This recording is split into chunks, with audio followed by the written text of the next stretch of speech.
নাম হচ্ছে নূপুর। নূপুর। সো নূপুর, right now আপনার এজ কত?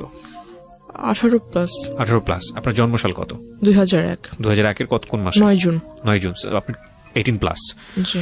সো নূপুর, আপনি কি এই জীবন গল্প অনুষ্ঠানটা শুনতেন আগে থেকে বা দেখতেন? আমি প্রথম থেকেই শুনতাম, একদম প্রথম থেকে। আমার 9 বছর ধরে আমি এই ধরনের অনুষ্ঠান করছি।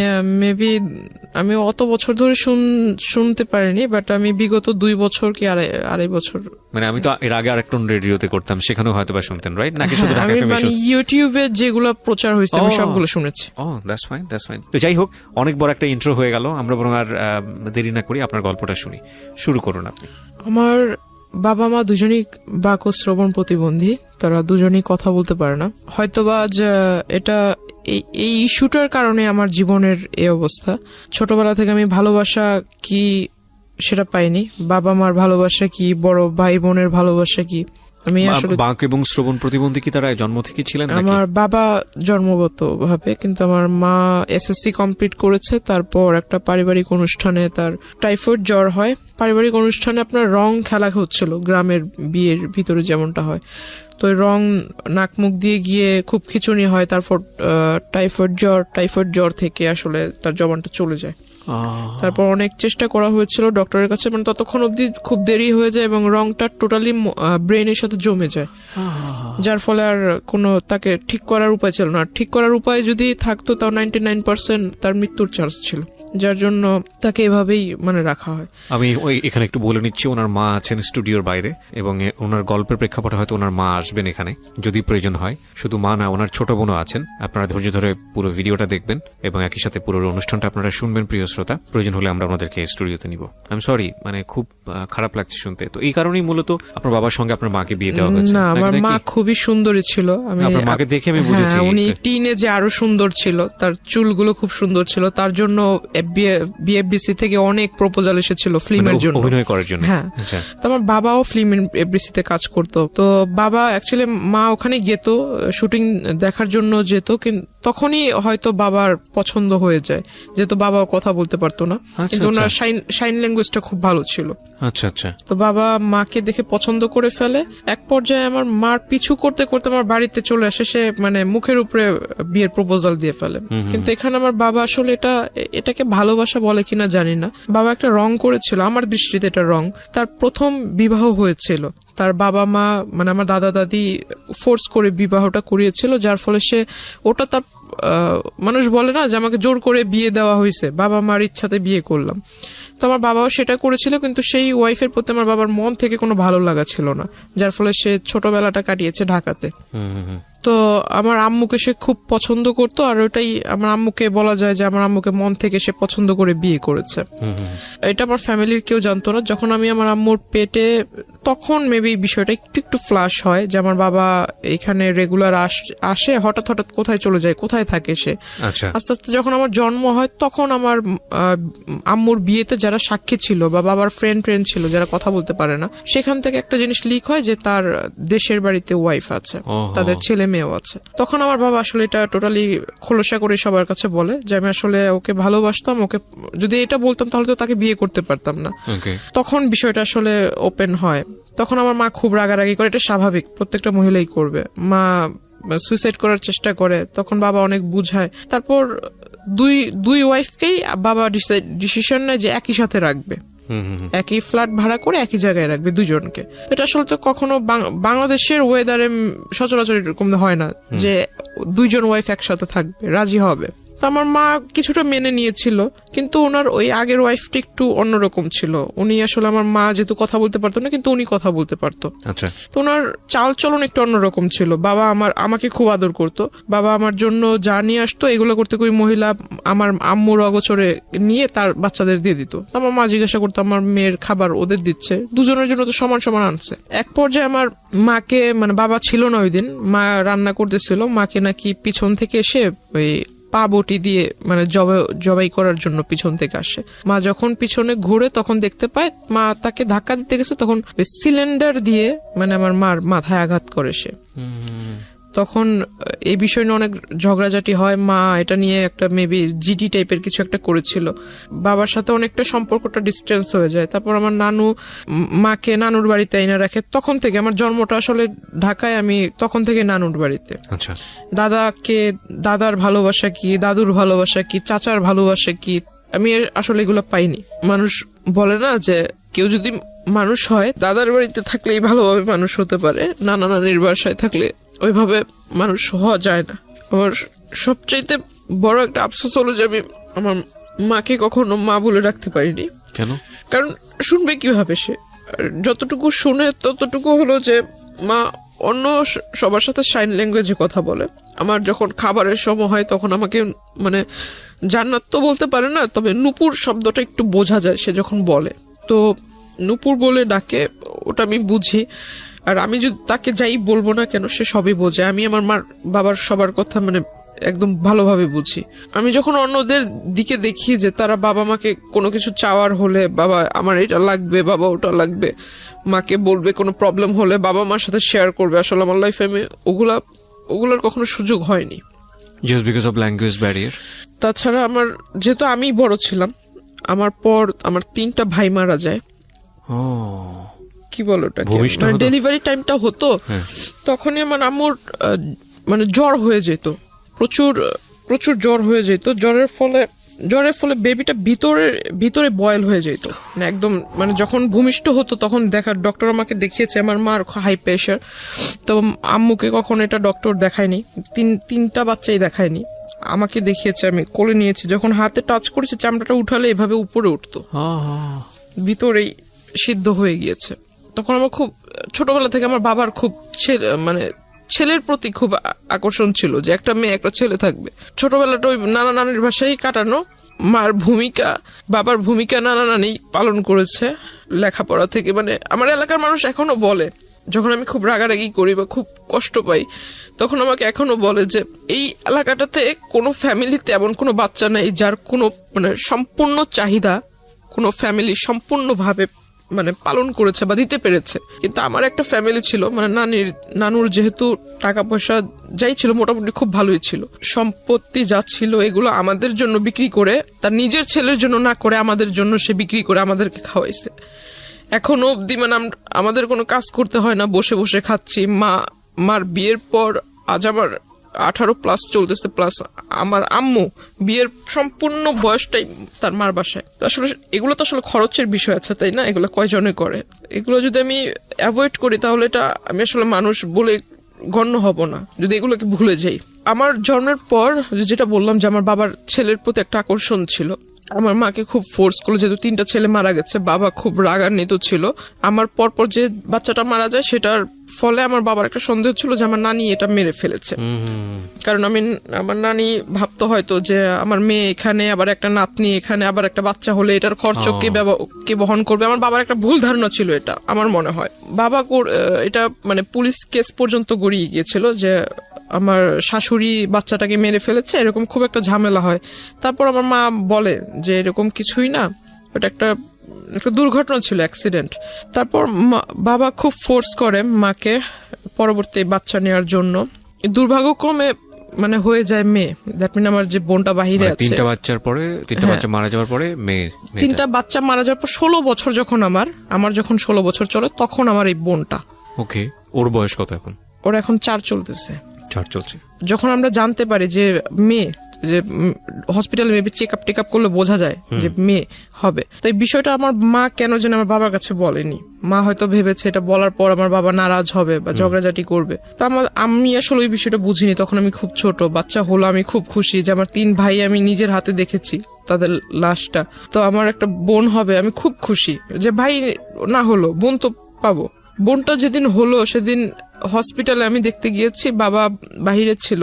বাবাকে শুধু পিকচার পাঠিয়েছিলাম। বাবা বারবার জিজ্ঞাসা করেছিল ছেলে হয়েছে না মেয়ে হয়েছে, বারবার এক কথাই জিজ্ঞাসা করতেছিল। বাচ্চাটা এত সুন্দর সেটা আমাকে কিছু বলতেছে না, শুধু বলতেছে যে ছেলে না মেয়ে। তা আমি কিছু বলিনি, আমি বললাম বাবা আমি এগুলো দেখিনি, বাবু হয়েছে খুব সুন্দর, মার কাছে রেখেছে, আমি শুধু এতটুকুই দেখছি। তখন আমার মা আমাকে বুঝালো যে তোমার 3 ভাই মারা যাওয়ার পর তোমার বাবা আমার সাথে অনেক খারাপ ব্যবহার করেছে, এখন তো মেয়ে হয়েছে, দেখবা ওর কপালটা পুড়লো। ও যখন মানে যে 1 মাস 2 মাস হয়ে যায় তখন ওর চুল ফেলবে, বাচ্চাদের ফার্স্ট চুলটা ফেলবে, তখন বাচ্চাদের জন্য যে প্যাকেট করা থাকে না যে নানান রকম কসমেটিক্স, তো এগুলো মেবি এক্সপায়ারি ডেট মানে ওভার, তো ওই বাবাও খেয়াল করেনি হয়তো যখন কিনে আনছে। ওকে যখন গোসল করানো হয় তখন ওর মাথাটা একদম মেডিসিনের অ্যাফেকশনে ফুলে মাথাটা এত বড় হয়ে গেছিল, একদম লাল লাল হয়ে গেছে, পুরো মাথার ভিতরে কেমন যেন হয়ে গেছিল। ও একটা না 1 সপ্তাহ অসুস্থ ছিল, হসপিটালে আমরা দৌড়াদৌড়ি করছি। তো হঠাৎ করে আমার বাবা দেশে আসে, কিছুদিন পর বাবা দেশে আসে, বাবাকে বললাম যে এই ঘটনা, বাবা কোথায় বাচ্চাকে দেখবে, কোলে নিবে, মানে এগুলো না হয়ে সে ঢুকেই বলতেছে ছেলে হয়েছে না মেয়ে হয়েছে, মাকে জিজ্ঞাসা করতেছে, মা বলতেছে মাথা নিচু করে মেয়ে হয়েছে। বাবা আমার বোনটাকে কোলে নেয়নি। ওনার আগের ঘরে কি কয়জন ছেলে মেয়ে? তার মেবি 2 ছেলে 1 মেয়ে। তারপরই অবস্থা। হ্যাঁ, ওনার যদি এমন হতো যে না একটা ছেলে নাই, প্রথমত এই আচরণটা ছেলে মেয়ের ক্ষেত্রে করাই উচিত না। দ্বিতীয়ত হচ্ছে যে ওনার তো ছেলে আছে, 2 ছেলে আছে, তারপর এটা যাই হোক আপনি মেয়ে হিসেবে বলছেন, এটা খুব দুঃখজনক, আসলে আর কিছু বলার নেই। তো আমার তারপর বোনকে তো এরকম দেখছি। বড় সমস্যা হলো যে আমি ছোট থেকে একাকিত্ব, মানে নিজেকে সবসময় একা করে রাখতাম। এটা আমার একটা, আমি মনে করি যে আমার একটা সবচেয়ে বড় ভুল। ইভেন আমি যখন স্কুলে পড়ি আমি কারোর সাথে মিশতাম না, আর আমার কাছে কেন যেন মনে হতো যে আমার আব্বু আম্মু তো এরকম, কারোর সাথে ফ্রেন্ডশিপ করলে অবশ্যই বাবা আমার একটা টপিকস প্রথমেই আসবে যে বাবা কি করে, মা কি করে। এগুলো শুনলে মানুষ আসলে কোন নজরে আমাকে দেখবে যে ওর বাবা মা কথা বলতে পারে না। আমাদের বর্তমান সমাজের মানুষ যেটাকে বলে বোবা, আর এই জিনিসটা আমার শুনতে খুব খুব খারাপ লাগে, যার জন্য আমি কখনো কারোর সাথে মানে ওইভাবে যদি পরিচয় হয়েও যায়, বাবা মার টপিকস আসলে আমি তার সাথে কথা বলা ক্লোজ করে দিই। তারপর মানে সবার সাথে কথা বলতাম না, একা একা থাকতাম। তো সবাই মনে করতো আমি অনেকটা হিংসুটে বা আমি একটু অন্যরকম, সবার সাথে মিশতে পারি না, আমার ভিতরে জেলাসি কাজ করে। তো আমি আসলে কারো কে আমাকে নিয়ে কি ভাবলো এগুলো আমি কানে দিতাম না।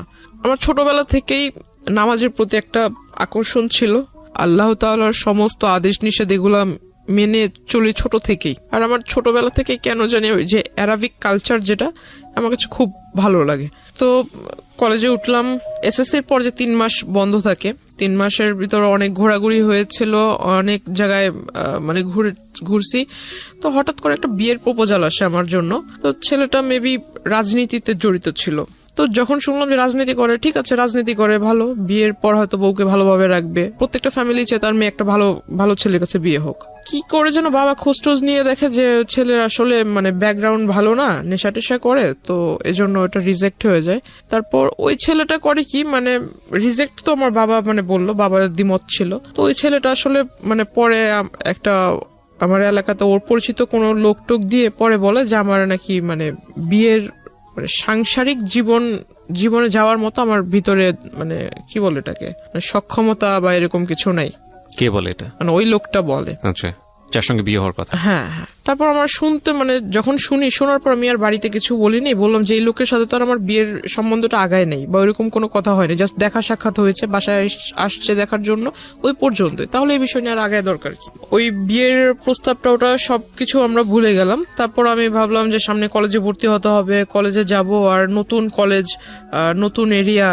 যেদিন ফার্স্ট ডে কলেজে গেলাম, খুব মানে প্রথম দিনই খুব মানে ক্লাসের মানে 42 জন স্টুডেন্টের মধ্যে যেন টিচারদের চোখের মনি হয়ে গেলাম।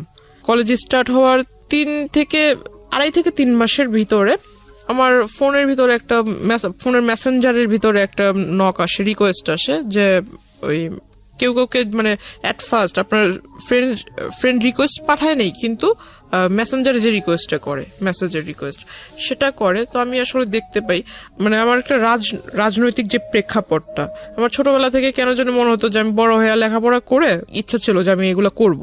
তখন ওই টাইমটাতেই ওই লোকটা আমার প্রোফাইল পিকচারে ছিল, ওই যে পিকচারটা ছিল, সেই পিকচারটা দেখে উনি আমাকে নক দেওয়ার পর সে আমাকে ডিরেক্টলি এট ফার্স্ট নক দিয়ে আমার নাম্বার চায়। ইভেন সে লিখে যে আপনি যদি আমার দলের ভিতরে আসেন তাহলে আপনাকে দেখে অনেক লোক উপলব্ধ হয়ে, আপনাকে দেখে অনেক লোক, আপনার আশেপাশের অনেক লোক আমার এখানে আসবে। আপনার প্রোফাইল পিকচারের মধ্যে দলীয় কোনো ব্যাপার স্যাপার ছিল? হ্যাঁ হ্যাঁ। ওকে। আর আমি জানতাম না যে প্রোফাইল পিকচার আমার সাথে যিনি ছিল ওনার সাথে আবার ওনার আগে থেকেই পরিচয় আছে। ওটা উনি দেওয়ার পর আপনার প্রোফাইল পিকচারের মধ্যে এমন একজন ব্যক্তি ছিল যার সঙ্গে যিনি আপনাকে নক দিয়েছেন তার পরিচয় ছিল? হ্যাঁ। ওকে। মানে ওনার ওখানে উনি কাজ করতো, যিনি আমাকে নক দিয়েছে। তো উনি আমাকে যখন এই মেসেজ দেয় তখন আমি ভাবলাম যে উনি আমাকে মেসেজ দিয়েছে, আমি ওনাকে চিনি না, উনিও আমাকে চিনে না। এই প্রথম যেহেতু মেসেজ দিয়েছে, মেসেজ দিয়ে আবার নাম্বার চাচ্ছে প্রথমেই নাম্বার চাচ্ছে, প্লাস বলছে যে আমার দলে আসলে আপনার লাইফটা অনেক ভালো হবে, লাইফটা অনেক ভালোভাবে লিড করতে পারবেন, অনেক বড় পোস্ট পাবেন, দেশে বিদেশে ভ্রমণ করতে পারবেন, আরো অনেক কথা। তো আমি আসলে এই কথা শুনে আমার কাছে মনে অনেকটা মানে টাউট টাইপের মনে হয় যে লোক বাট পারে, মানে আমি তো এখনো পূর্ণ এজে পৌঁছায় নেই, তো আমি কিভাবে রাজনীতি করব? আর আমাকে সে পোস্ট দিবে, আমি পোস্ট মানে আমার একটা সিগনেচারে মানুষ এই দেশ থেকে ওই দেশে চলে যাবে, এটা আবার এমন কোন ক্ষমতা? দুনিয়াতে তো অনেক রাজনীতিবিদ আছে যাদের বয়স অনেক বেশি, একটা নির্দিষ্ট টাইম থাকে না। তো আমিও ওটা মিন করে মানে তার সাথে আর কথা বলিনি, সে আমাকে রিকোয়েস্ট পাঠিয়েছে, তার সাথে কোনো কথা না বলে আমি সাথে সাথে রিকোয়েস্টটা রিমুভ করে দিই। অনেকদিন যায়, সে আবার অন্য একটা আইডি থেকে রিকোয়েস্ট মানে ওইভাবে রিকোয়েস্ট করে সেম কথা বলে, তখন আমি বুঝতে পারি যে অন্য আইডি হলে কি হবে, লেখা তো সেম, নাম্বারটাও সেম, আমি ওটা রিমুভ করে দিই। তারপর সে আমাকে সে একটা কাজ করেছিল যে আমার ফেসবুকের ভিতরে যে পিকচারগুলো আমি আপলোড দিতাম সেগুলো সবকিছু পাবলিক ছিল, পাবলিক থাকলে মেবি লাইক টেক বেশি আসে এরকম কিছু। আমি আসলে বুঝতাম না যে পাবলিক থাকলে পাবলিক অনলি মি থাকলে পিকচার মেবি দেখতে পারবে না, অনলি মি থাকলে শুধু আপনি দেখতে পারবেন, ফ্রেন্ডস থাকলে আপনার লিস্টে যারা আছে তারা দেখতে পারবে, ফ্রেন্ডস অফ ফ্রেন্ড থাকলে তাদের ফ্রেন্ডরা দেখতে পারবে। প্রোফাইল গার্ডের যে সিস্টেমটা এটা তো মেবি ইনস্ট্যান্ট হয়েছে।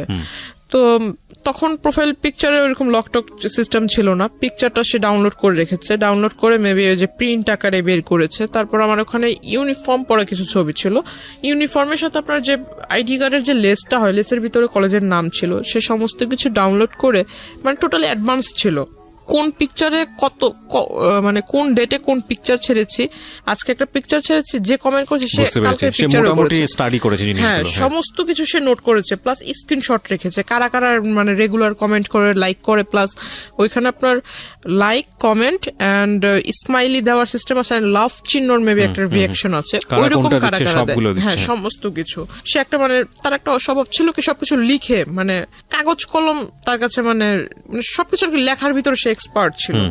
তো এরকম নোট করে রাখে, ছবি টবি প্রিন্ট করে রাখে, যা যা ছবি ছিল সমস্ত ছবি সে ডাউনলোড করে। তারপর যে কলেজের ছবিটা ছিল সেই ছবিটা নিয়ে আমার কলেজে যায়, কলেজে যাওয়ার পর এটা খোঁজে, কলেজের ওইখানে আমাদের সিস্টেম ছিল যে বাহিরের কেউ আসতে পারবে না, প্লাস কোনো গার্ডিয়ান ভিতরে আসতে পারবে না, গার্ডিয়ান যদি আসে তাহলে গেটের বাইরে থাকতে হবে, টাইম হয়ে যাবে ছুটির তখন নিয়ে যাবে। তো সে করতো কি যে কলেজ গেটের এখানে যারা পাহারাদার থাকতো, আনসার টাইপের কিছু লোক ছিল, তো এদেরকে পিকচার দেখাতো। এখন স্টুডেন্ট অনেক, কয়জন রে ওই দারোয়ানরা মনে রাখবে, তো এটা আসলে পসিবল হয় না। সে করতো কি রোডের ওই পার অপোজিটে ছিল আপনার ছোট একটা ক্যাফে শপ, সেখানে মানে আমি কখন আসলে যেতাম না, তো ওইখানে এসে মানে ভিতরে গ্লাস সিস্টেম ছিল, ভিতরে বসে বাইরে দেখা যাবে কিন্তু বাইরে থেকে কেউ বুঝতে পারবে না যে ভিতরে কেউ আছে কিনা, এমন সিস্টেম ছিল। তো সে ভিতর থেকে আমাকে ফলো করতো, ইভেন সে দারোয়ানকে আর ওই ক্যাফের ওই যারা সার্ভিস করে, সার্ভ টার্ভ করে, ওয়েটার, এদেরকে মানে টাকা দিয়ে রেখেছিল। যে এটা তো আপনি একদম পরে গিয়ে জেনেছেন, ইনিশিয়ালি তো আপনি এগুলো জানতে পারেননি, যখন তার সঙ্গে আপনার পরিচয় হয়েছে বা সামথিং, আমি গেস করছি যে কিছু একটা হয়েছে, ইনিশিয়ালি আপনাকে নক করলো কিভাবে সেদিকে একটু জান প্লিজ। হ্যাঁ, তো মানে তার সাথে আমার কিভাবে পরিচয় হয় এটা সেই জায়গাটাই জান। আচ্ছা, তারপরে কি তো আপনি জানতে পেরেছেন এগুলো আমি ফলো করি, মানে সে যে দোকানে বসে থাকতো তখন আমি এটা ফলো করছি বেশ কয়েকদিন, কারণ যে তার প্রথম আইডি থেকে যখন আমাকে নক করে সেখানে পিকচার ছিল পাসপোর্ট সাইজ, মানে সে আরো মেবি আরো 10 বছর আগে পিকচার তুলেছিল সেই পাসপোর্ট সাইজের ছবি, কিন্তু সে বর্তমানে যেরকম দেখতে এমন কোনো পিকচার ছিল না। আর তার প্রোফাইলে যেহেতু তার সাথে আমার ফেসবুক ফ্রেন্ডশিপ ছিল না, তো তার ওইখানে ঢুকে জাস্ট তার অতীতের যে কিছু কিছু পোস্ট সেটা দেখতে পাচ্ছিলাম। রিসেন্টলি যে পোস্টগুলো আপলোড করেছে এগুলো দেখার কোনো সুযোগ ছিল না আমার জন্য। পিকচারে যেটা দেখেছিলাম প্রোফাইল পিকচারে কিছু কিছু আইডিয়া ছিল, যদি আমি তার ওই ড্রেস আপ বাদ দিয়ে শুধু ফেসটার দিকে ফোকাস করি, গুগলস বাদ দিয়ে যদি ফেসটাকে দেখি তো কিছুটা মিল পাচ্ছিলাম। এই লোক আমাকে নক করেছিল, আর এই লোকটাই প্রতিদিন এভাবে এই জায়গায় দাঁড়িয়ে থাকে, এভাবে আমার দিকে তাকিয়ে থাকে। অনেক মেয়েই তো আছে, সে আমাকে দেখে দেখে মুস্কি হাসির মানে কি, তাই না? এটা কিছু কিছু তো বুঝতে পারি। তাকে ওটা দেখলাম, অনেকদিন লক্ষ্য করলাম, হঠাৎ একদিন সে আমাকে ডাকে, আমাকে আমার নাম ধরেই ডাকে, প্রোফাইলে যে নাম ছিল সে নাম ধরে ডাকে, তখন আমি মানে একদম শিওর যে এই লোককে তো এতদিন আমি সন্দেহ করছিলাম, আসলে সে আমার জন্য এখানে আসছে, এটা তখন বুঝতে পারলাম। তারপর ওই দিন আর তাকে রেসপন্স দেইনি। কিন্তু ইন দ্য মিন টাইম নিশ্চয়ই আপনার ওই লোকটার সঙ্গে কোনো কথোপকথন হয়েছে না, যে কারণে সেখানে আসছে, নাকি শুধুমাত্র না হাই না, হ্যালো? সে ওই ছবি দেখে হাই হ্যালো ছবি দেখি সে আপনাকে ফলো করছে? মানে সে তো আমাকে নক করেছে ফেসবুকে অনেকবার, কিন্তু আমি তাকে রেসপন্স দেইনি। আচ্ছা, সে ওই পিকচার দেখেই মানে কনফার্ম হওয়ার জন্য এখানে আসছে। ওকে। প্লাস সে করেছে কি, যে কয়দিন আমার সাথে মানে প্রথম দিকে আমার সাথে যখন কথা বলার চান্সটা হয়নি, সে করেছে কি আমার সাথে যাদের পিকচার ছিল আপলোড করেছিলাম, যারা সেকেন্ড ইয়ারের স্টুডেন্ট ছিল, এদের সাথে একটা ভালো কম্বিনেশন করে ফেলেছে। কিভাবে কম্বিনেশন করেছে, সে পরিচয় দিয়েছে সে আমার দাদু, আপন দাদু। আমার বাবা মা দেশের বাইরে থাকে। আর আমি যেটা করেছিলাম, আপনাকে প্রথমে বলেছিলাম যে আমার অ্যারাবিক কালচারের প্রতি একটা মানে কি বলে এটা, ঝোঁক ছিল, ভালোবাসা ছিল, মানে ওটা আমি মেনটেন করতাম আর কি। তো আমি করেছিলাম যে যারা, তখন আমি আসলে বুঝতাম না, আইডিটা যেহেতু আমার ক্লাস 8 থেকে শুরু, তো আমি আসলে বুঝতাম না। আমি অনেকেরই দেখেছি যে ফেক আইডি তৈরি করে, তখন বুঝতাম না ফেক আইডি কি। অনেকে অনেক রকম ডিটেলস দেয় যে আমি থাকি এখানে কিন্তু অ্যাড্রেস দেয় অন্য জায়গার। তো আমি যেহেতু অ্যারাবিক কান্ট্রি লাইক করতাম, তো আমি করেছিলাম কি যে ইউনাইটেড মানে আপনার দুবাইয়ের একটা অ্যাড্রেস দিয়েছিলাম, স্কুলও ওইখানকার দিয়েছিলাম। তো আমি মানে আরবিতেও ভালো, ইংরেজিতে মোটামুটি ভালো, বাংলায়ও ভালো। তো আমার মানে এটা দিলে কে এটা দেখতে আসবে, আমার ধারণা ছিল এরকম। আর আইডিটাও খুলে দিয়েছিল আমার এক ভাগিনা। তো আসলে পাসওয়ার্ড টাসওয়ার্ড সব ও জানতো, এগুলোর প্রতি এটা যে আসলে ইম্পর্টেন্ট এটা আর আমার মাথায় ছিল না। সে ওই জিনিসটা আসলে নোটিস করেছে যে আমি দুবাইয়ের নাগরিক, আমার বাবা মা ওখানে থাকে, সেও এটা পরিচয়। ঠিক আছে, আমার বাবা মা দুবাইতে থাকে, আমি ওইখানে স্কুলে লেখাপড়া করেছি, বাংলাদেশে আসছি বড় হয়ে, এখন এখানে কলেজে পড়তেছি। সে জানে না যে আমি বাংলাদেশি হাই স্কুল আর প্রাইমারি লেভেল পার করেছি। সে মনে করছে আমি দুবাইতে লেখাপড়া করেছি, দুবাইয়ের নাগরিক, সিটিজেনশিপ আছে। তার ফিলিংস ছিল এরকমটা। তো সে করে কি, সেকেন্ড ইয়ারের যে মেয়েরা ছিল তাদের সবার কাছ থেকেই মানে সে ডিটেলস নেয় যে আমি আসলে কোন টাইমে কলেজে আসি, আমার সাথে আসলে কারো অ্যাফেয়ার আছে কিনা, আমি যখন কলেজে আসি কোনো ছেলে টেলে আমাকে আগায় দিতে আসে কিনা, এভরিথিং ডিটেল সে নেয়। প্লাস আমার কোনো গার্ডিয়ান কোনোদিন কলেজে এসেছে কিনা। তখন 2-1 মেয়ে বলে যে হ্যাঁ ওর সাথে তো একজন মহিলা এসেছিল, দ্যাট মিন আমার মার কথা, একজন মহিলা এসেছিল, সাথে বেবি ছিল। তো ওই লোক বলছে যে ওর মানে কোন মহিলা এসেছিল আইডিয়া আছে কিনা। তো আপনার সঙ্গে এগুলো আপনি জেনেছেন কিভাবে? মানে ওই মেয়েদের কাছ থেকে। আচ্ছা, ওই মেয়েরা এসে আপনাকে নক করেছে? মানে ওরা মেয়েদের সাথে, আমার সাথে তো তার কথা হচ্ছে না, কিন্তু ওই মেয়েদের সাথে সে ভালো একটা কন্ট্রিবিউশন করে ফেলছে। সো পরবর্তীতে মেয়েরা এসে আপনাকে এটা বলেছে? আমাকে বলেছে, মানে যেমন গতকালকে ঘটনা ঘটেছে, আজকে যেরকম একজন তোমাকে খোঁজ করছিল। ওকে, আমাকে বলছে, পরে আমি জানতে পারলাম। তো ওরা বলছে যে ওর মা, তো উনি বলছে যে ওর মা কিভাবে হবে, ওর মা বাবা তো দুজনেই দুবাইতে থাকে, আমি ওর দাদু, আপন দাদু, আমি শুধু বাংলাদেশে। ওর সমস্ত দেখাশোনা সমস্ত কিছু আমি করি, ওর লেখাপড়ার খরচ বাবদ সবকিছু আমি বহন করি, বাবা মা বাহিরে থাকে। তখন আমাকে বললো যে তুমি ওই দিন যে মহিলা আসছে, তো আসলেই কি উনি তোমার আম্মু? তো আমি বললাম হ্যাঁ, এতে সন্দেহ আছে নাকি? পরের দিন আমি আমার মাকে বোনকে, নানুকে বললাম যে তোমরা একটু কলেজে আইসো, আমার টিফিন পিরিয়ডের পরে কলেজে এসো। তারা গিয়েছে, তখন আমি সবাইকে দেখালাম যে এই যে আমার আম্মু, এটা হলো আমার নানু। তো সবাই বলতেছে তুমি এত স্মার্টলি চলাফেরা করো, তোমার নানু এরকম কেন? এখন কাউকে বুঝাইতে পারি না যে আমার নানু তো হলো গ্রামের মহিলা, কারণ সে যেভাবে চলা পছন্দ করে সে ওভাবেই চলবে। তো সবার ভিতরে একটা ডাউট ছিল যে আমি হয়তো মানে একদম লোয়ার ক্লাস, মিডল ক্লাস যেমনটা থাকে, মিডল তো একটু উচ্চবিত্ত, মেবি মধ্যবিত্ত, লোয়ার ক্লাসে যেমন থাকে, যে ওইখান থেকে উঠে এসে হয়তো একটু পার্ট নিচ্ছি, এমন একটা ধারণা ছিল। কারণ ওই যে আমার দাদু সেজেছে, সে অনেক কিছু মিসআন্ডারস্ট্যান্ডিং তাদের ভিতরে তৈরি করে দিচ্ছে। তখন সবাই আমাকে একটু অন্য নজরে দেখছিল যে আমি আসলে মিথ্যা বলছি, এটা সেটা। সবাই একে অপরের সাথে মানে একটু উকি ঝুঁকি করে কথা বলছিল। আমাকে যখনই কেউ দেখে তখনই আমার সামনে একজন আরেকজনের কানে কানে কথা বলে। তখন আমার কাছে একটু সন্দেহ হলো। এই গতকালকে ওই লোকের কথা শুনলাম, ওই লোককে সন্দেহ করতেছিলাম, সন্দেহটা বাস্তবায়ন হলো। আবার এখন এতদিন এরা আমার সাথে কথা বলার জন্য সামনে আসতো, গায়ে পড়ে কথা বলবে, আমি কথা বলতাম না। এখন মানে এরাই আমাকে দেখে মানে একজন আরেকজনের কানে কানে কথা বলছে, নিশ্চয়ই মেবি বাজে কিছু। তখন জানতে পারলাম, জিজ্ঞাসা করলাম সেকেন্ড ইয়ারের একজনকে, যা জিজ্ঞাসা করলাম যে কি হয়েছে, তোমরা তো আমার মানে তোমরা পারো না আমাকে তোমাদের ক্লাসে টাইনা নিয়ে যায় মানে একসাথে বসায় রাখ, তো তোমরা এখন আমার কাছ থেকে দূরে দূরে সরছো, আমার সাথে কথা বলছো না, কারণ কি? তখন আমাকে তাদের ফোন বের করে দেখালো, এই যে দেখো। দেখে আসলে খুব রাগ হয়েছিল। দেখলাম যে একটা ফেক আইডি তৈরি হয়েছে খুব রিসেন্টলি, মানে এক মাস এরকম হবে। সেখানে লেখা তার নাম অর্ধেক, আমার নাম অর্ধেক। প্রথমে তার নামের অর্ধেকটুকু পরে আমার নামের অর্ধেকটুকু মিলিয়ে একটা আইডি তৈরি করেছে। এখন একটা পিকচার যে কিছু কিছু সহজ যেগুলো বোঝার উপায়, যে আপনার সফটওয়্যার আছে যে কলেজ মেকার বলে, যাই হোক, ওই পিকচার মানে এই পাশে একটা ছবি বসানো, এই পাশে একটা ছবি দেখাই যাচ্ছে, বুঝতেই পারতেছি যে এখানে একটা বসেছে, এই জায়গায় একটা এডিট করা হয়েছে। তো আসলে এটা ওরা সেকেন্ডারি স্টুডেন্ট, ওদের মাথায় কেন ঢুকে নেই আমি জানি না।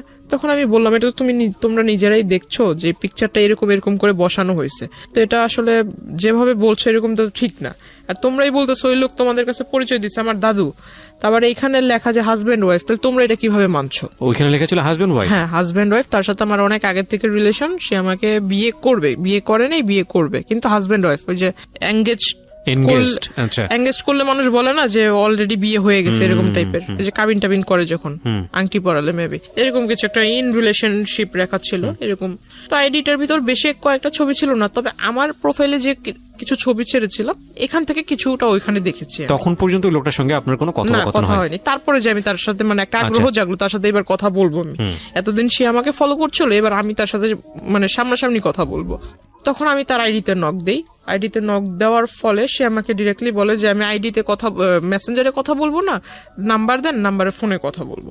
আমি বললাম এখন তো আমার মানে জানতে হবে সে যে এই কাজটা করলো, এত বড় একটা সমস্যা তৈরি করলো আমার জন্য, এটা মাত্র আমার কলেজের স্টুডেন্ট মানে ক্লাসমেট বা সিনিয়র স্টুডেন্টও দেখেছে। এটা যখন আমার বাড়ি পর্যন্ত যাবে, আল্লাহ না করুক যদি এটা জেনে যায়, তখন আমার কি হবে? কলেজ তো এখানেই শেষ, আমার বাবা মা এই অবস্থা। তখন আমি তার সাথে মানে যোগাযোগ করার চেষ্টা করি নিজ থেকে। তখন তাকে নাম্বার দিই, নাম্বার দেওয়ার পর সে কথা বলে। সে আমাকে বললো যে আমি আপনার সাথে দেখা করব। তাই আমি বললাম দেখা তো আমিও আপনার সাথে করব, আমার মানে আপনি আমার দাদু হন এটা আমি জানতে পারলাম। বলতেছে কার কাছ থেকে জানলেন? তো আমি বললাম এত কিছু আপনার জানার দরকার নেই, আপনি আমার দাদু হন আমি জেনেছি, কেমন দাদু হন আমি দেখবো। আর আপনি বলেছেন যে আপনি আমার দাদু হন, আবার আপনি আমার হাজবেন্ড হন, কোন দিক থেকে আপনার সাথে আমার সম্পর্ক হয়েছে? আমি এটা একটু কথা বলবো আপনার সাথে, যদি পারেন তাহলে আসবেন। অন্যান্য দিন দেখেছি কলেজের বাইরে ওয়েট করেন, যেখানে ওয়েট করেন ঠিক সেখানেই থাকবেন, আমি আপনার সাথে মিট করব। সে আসে, সে ভিতর আপনার যে ছোট ছোট রেস্টুরেন্ট টাইপের কিছু একটা আছে, ওখানে বসে মানে ফোনের উপর একদম খুব বেশি বেশি ফাপড় মারছিল ফোন করে, এই এত লক্ষ টাকার ফার্নিচার সেট করো, ওটা করো, এটা করো, গাড়ি পাঠায় দাও, এটা সেটা। শেষমেশ অনেকক্ষণ ফোনে কথা বলার পরে দেখলাম যে হঠাৎ একটা কল আসলো, তখন বুঝলাম যে তখন সে শুধুই মানে ফাপড় মারতেছিল, কাউকে কল টল কিছুই দেয় নাই, কানে ফোন নিয়ে শুধু বলতেছিল। হঠাৎ একটা কল আসছে, তখন কল রিসিভ করে কথা বললো। আমার খুব হাসি পাচ্ছিল তখন। তো আমি আর তখন কিছু বলিনি তাকে ডিরেক্টলি জিজ্ঞাসা করলাম, তার কথা বলা শেষ হলো, তাকে জিজ্ঞাসা করলাম যে আপনি কি ফেসবুক ইউজ করেন আদৌ? বলতেছে হ্যাঁ, করবো না কেন, আমার আইডি এই যে এটা। তো আমি বললাম আপনি কি সাথে মানে যেটা দিয়ে ফেসবুক ইউজ করেন সেই ডিভাইসটা কি নিয়ে এসেছেন? তো এত বড় একটা ট্যাব বের করছে। তা আমি বললাম যে ট্যাব কেন? ট্যাব তো বাচ্চারা ইউজ করে, ট্যাব আপনি ইউজ করেন কেন? কয়েক আমি চোখে সমস্যা, চোখে দেখি না, বুঝি না, ট্যাব মানে ইউজ করি আমি, ফোন বুঝি না। আমি বললাম ভালো। বলতেছে যে আমার বাসায় আইফোন, আইপ্যাড পড়ে আছে, ম্যাকবুক পড়ে আছে, আমি ওগুলা বুঝি না, কিন্তু এই ট্যাব বুঝি। আমি বললাম ভালো, একটু বের করেন আপনার প্রোফাইলটা আমি দেখবো। তার কাছ থেকে ফোন নিয়ে সে মনে করছে আমি শুধু তারটা চেক করব, তার মানে যে মিছিল টিসিল করছে এগুলোর ছবি টবি দিয়ে ভরা, সে ভাবছে যে আমি ওগুলো দেখবো। দেখার পর দেখলাম বাপরে বাপ, সে তো আমার এই কাহিনী বাদ দেই, এর আগে অনেক মেয়ের ছবি টবি দিয়ে এগুলা করেছে। তাই আমি আর ওগুলো দেখিনি, জাস্ট আমার ছবি দিয়ে যেটা করেছে সে ওটার ভিতরে ঢুকার পর ওটা দেখলাম। দেখার পর সাথে সাথে আমি ওইটার ভিতরে আপনার লগ আউটে ঢুকে, ওখানে লগ আউট করার আগে করেছি যে আইডি ডিঅ্যাক্টিভ করে দেয় না, সে তো বুঝবে না, সে বোঝে কিনা সেটার আমি জানতাম না যে আদৌ সেইগুলো এই সম্বন্ধে আইডিয়া আছে কিনা। লগ আউট করার আগে ডিঅ্যাক্টিভ করেছিলাম মেবি, তারপর আমি ওইটা এখান থেকে কেটে দিই। এখানে একটু বলে রাখি, ডিঅ্যাক্টিভ করলেও এটা কাজ, আপনি যখন পরবর্তীতে আবার ঢুকবে তখন ওটা অটোমেটিক্যালি অ্যাক্টিভ হয়ে যাবে। আইডি ডিঅ্যাক্টিভ হলে যে সেটা পার্মানেন্টলি ডিলিট হয় বিষয়টা এরকম না, পার্মানেন্টলি ডিলিট আলাদা একটা অপশন আছে। হ্যাঁ, সো আইডি ডিঅ্যাক্টিভ করা মানে হচ্ছে আইডিটাই অ্যাক্টিভ না। ওই দিন যে করে দিয়েছে তারপর আর ওই আইডি সে চালায়নি। আচ্ছা fine, it's very interesting. But ID deactive করলে আইডিটা ডিঅ্যাক্টিভ হয় না, ওইটা আলটিমেটলি একটা রিজিউম হয়ে থাকে। আপনি যখনই আবার আইডিতে ঢুকবেন সঙ্গে সঙ্গে ওটা অ্যাক্টিভ হয়ে যায়। হ্যাঁ বলেন। তো আমি ওটা করে দিলাম, দেওয়ার পর মানে তখন একটু চিন্তা করলাম যে এই লোকের সাথে মানে কোনো মতো কথা বলে আমার যা কাজ করার ছিল করছি। আর ওখানে দেখলাম যে মেসেঞ্জারে ঢুকে দেখলাম ওই আইডিটাতে যে আমার আইডিতে যারা রেগুলার লাইক কমেন্টস দিত এদের আইডি প্রোফাইলে ঢুকে এদের মেসেঞ্জারে মানে কারোর সাথে ফ্রেন্ডশিপ করেনি, বাট মেসেঞ্জারে ঢুকে ঢুকে খুব বাজে বাজে কথা বলছিল, তুই করে অনেক বাজে বাজে কথা বলছিল যে আমার ওয়াইফ, ও আমার হাজবেন্ড, তুই আমার সাথে ওই আমার আইডিতে কেন এইগুলা করিস, ওটা মানে খুব বাজে বাজে লেখা ছিল। তার ওখান থেকে বের হওয়াটাই আমার জন্য ইম্পর্টেন্ট ছিল, তো আমি তার সাথে ওটা তো করে দিছি, কাজ শেষ। তার ট্যাব তার হাতে দিয়ে দিলাম। তারপর সে আমাকে বলতেছে যে আপনার বাবা মা কেমন আছে, আপনার বোন দেখলাম খুব সুন্দর, তারপর বললো যে বিয়ে শাদীর মানে কাউকে পছন্দ টছন্দ করেন কিনা এটা সেটা।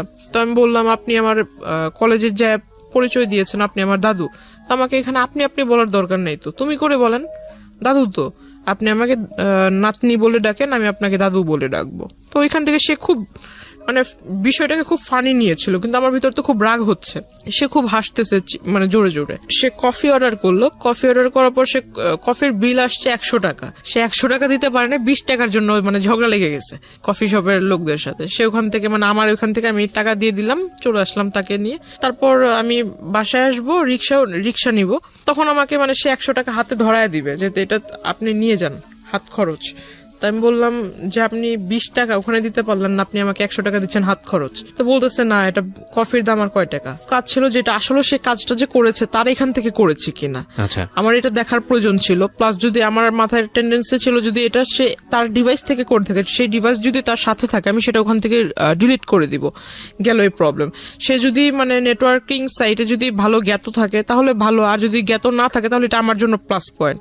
ওইখান থেকে যদি আমি ডিলিট করে দিই তাহলে সেটা আর সে করতে পারবে না। রাইট, আমরা এখানে দুটো জিনিস যুক্ত করতে চাই গল্পটার শক্ত অবস্থান করার জন্য, কারণ ইতিমধ্যে অনেকের মনেই অনেক ধরনের প্রশ্ন চলে এসছে।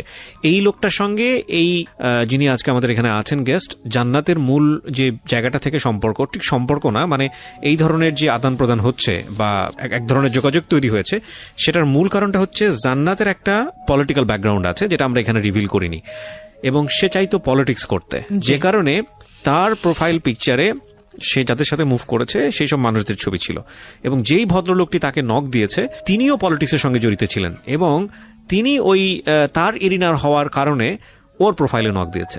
নক দেওয়ার পরে ওদের মধ্যে কোনো এক রকমের কথোপকথন হয়েছে। সামহাও ওই পিপলটা মানে যে ভদ্রলোককে আমরা এখানে কথা বলছি তিনি জান্নাতকে ট্র্যাক করা শুরু করেছেন, এবং ট্র্যাক করে যখন কনভিন্স করতে পারছে না তখন তার নামে উল্টাপাল্টা ছড়াচ্ছে অ্যাকর্ডিং টু জান্নাত, এবং জান্নাত এইটাকে মিটিগেট করার জন্য, এটাকে সলভ করবার জন্য এই লোকটার সঙ্গে দেখা করেছে। ওকে, আমি সবসময় বলি যে স্টোরি লাইনটা হচ্ছে এটা, বিলিভ করা না বিলিভ করা এটা আপনার ব্যাপার, কিন্তু যেই জায়গাটা নিয়ে বিতর্ক থাকবে না পুরো গল্পটা বলার পরে, সেই জায়গাটা কি সেটা আমি স্টোরি বলার পরে আপনাদেরকে ক্লিয়ার করব।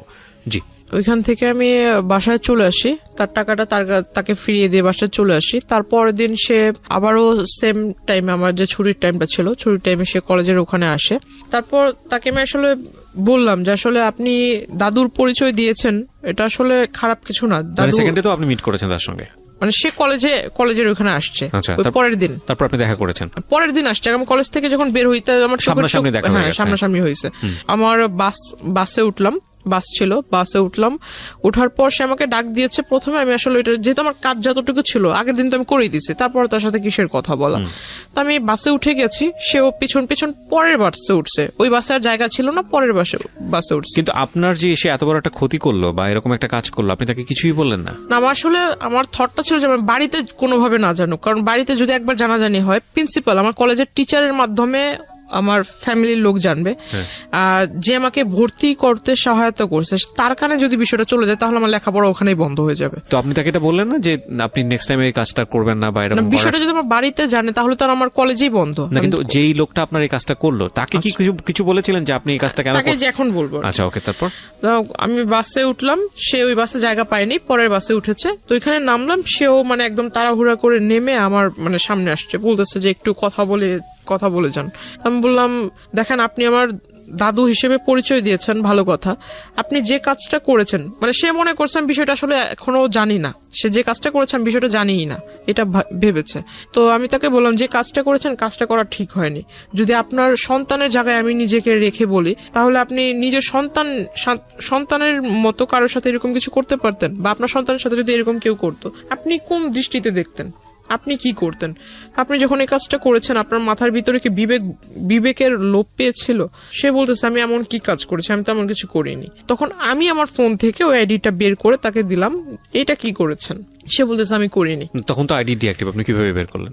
না তার আইডির যে স্ক্রিনশট, ও আচ্ছা, স্ক্রিনশটটা দেখালেন। স্ক্রিনশট ছিল সেটা আমি দিলাম, কারণ আমার ওইখানে তো আমি আমারটার সাথে আমি তো আর এই বিষয়ে আগে জানতাম না, এটা তো আমি জেনেছি আমার ওই যে সেকেন্ড ইয়ার স্টুডেন্টের কাছ থেকে।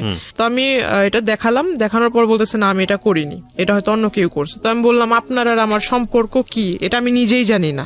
আপনার আর আমার এমন কোন রিলেশনশিপ বা আপনার সাথে আমার কবে পরিচয় হয়েছে? ফাইন, এখন আমি পরিষ্কার হচ্ছি। মানে আলটিমেটলি আপনি যে ওনার কাছ থেকে আপনার এই ফলস আইডিটা ডিলিট করবেন এটা উনি জানতো না আগে থেকে, আপনিও জানাতে চাননি, কারণ আপনি টেকনিক্যালি হয়তো ভাবছে যে আমি এই সম্পর্কে জানি না। রাইট, সো আপনি খুব টেকনিক্যালি জিনিসটা ডিলিট করে দিতে চেয়েছেন। Okay fine.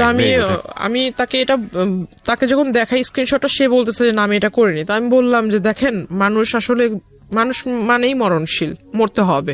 আর আপনি যেভাবে মানে ডায়লগ মারেন এগুলো আসলে আমার সামনে, আমি আসলে যেটা বললাম যে আমি স্ট্রেট ফরওয়ার্ড কথা বললি, এতে যদি কারো খারাপ লাগে আমার কিচ্ছু যায় আসে না, খারাপকে আমি খারাপ বলবো।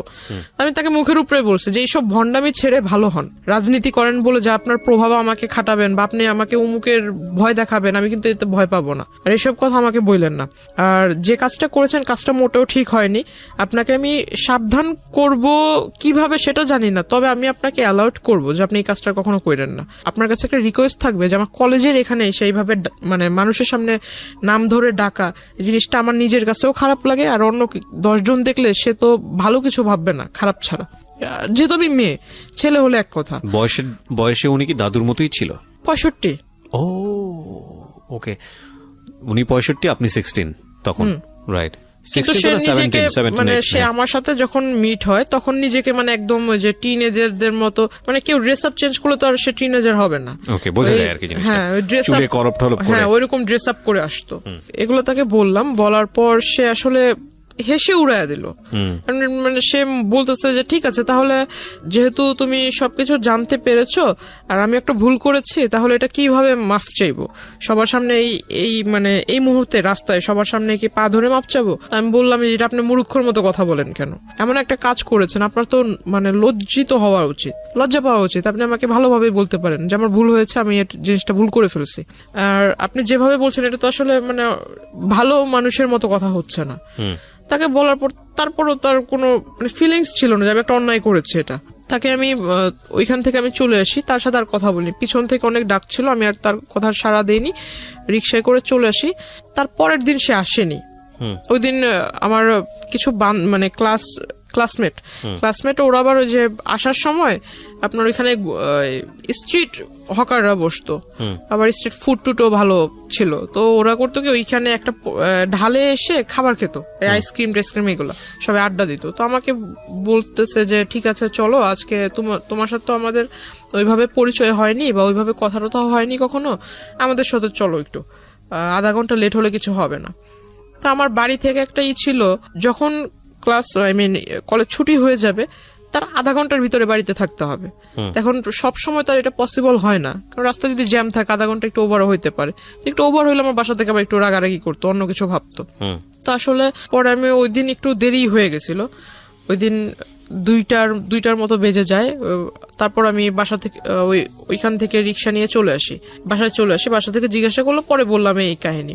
তখনও অব্দি শুধু, যেহেতু আমি ছোটবেলা থেকে সবকিছু আম্মুর সাথে মানে যে সাইন ল্যাঙ্গুয়েজে আমার কোনো কিছু যেটা করতে যাব বা কোনো কিছু করার একটা স্টেপ নিয়েছি আম্মুর সাথে শেয়ার করতাম, কারণ আমি জানি যে আমার আম্মু আমি যা বলবো সেটা শুধু ভালো হলে আমাকে একটা ভালো সাজেশন দিবে, খারাপ হলেও বুঝাবে, কিন্তু কারোর সাথে এটা লিক করবে না। তো বাবার সাথে আমার সম্পর্ক ভালো, কিন্তু বাবার সাথে শেয়ার করার সাহস ছিল না। মার সাথেই করতাম। তো মাকে আমি অলরেডি বলে দিচ্ছি বিষয়টা, ছবি টবিও দেখালাম যে মা এই লোকে এই ঘটনাগুলো করছে। তো মা আমাকে বললো যে তুমি কলেজে যাবা, ড্রেস আপ, যেহেতু ওইখানে আবার বোরকার এলাও ছিল না, কলেজ ড্রেসের কালারের বোরকা এলাও না, ড্রেস আপ পরে যেতে হবে, কলেজ ড্রেস পরে যেতে হবে। তো বাসায় আম্মু আমাকে বললো কি যে তুমি ওই ব্যাগে করে যে নেকআপ বলে, নেকআপ ব্যাগে করে নিয়ে যাবা, রাস্তা পর্যন্ত যাবা, কলেজের গেটে ঢুকে নেকআপ খুলে ফেলবা, আবার কলেজ থেকে বের হয়ে নেকআপ পরে চলে আসবা।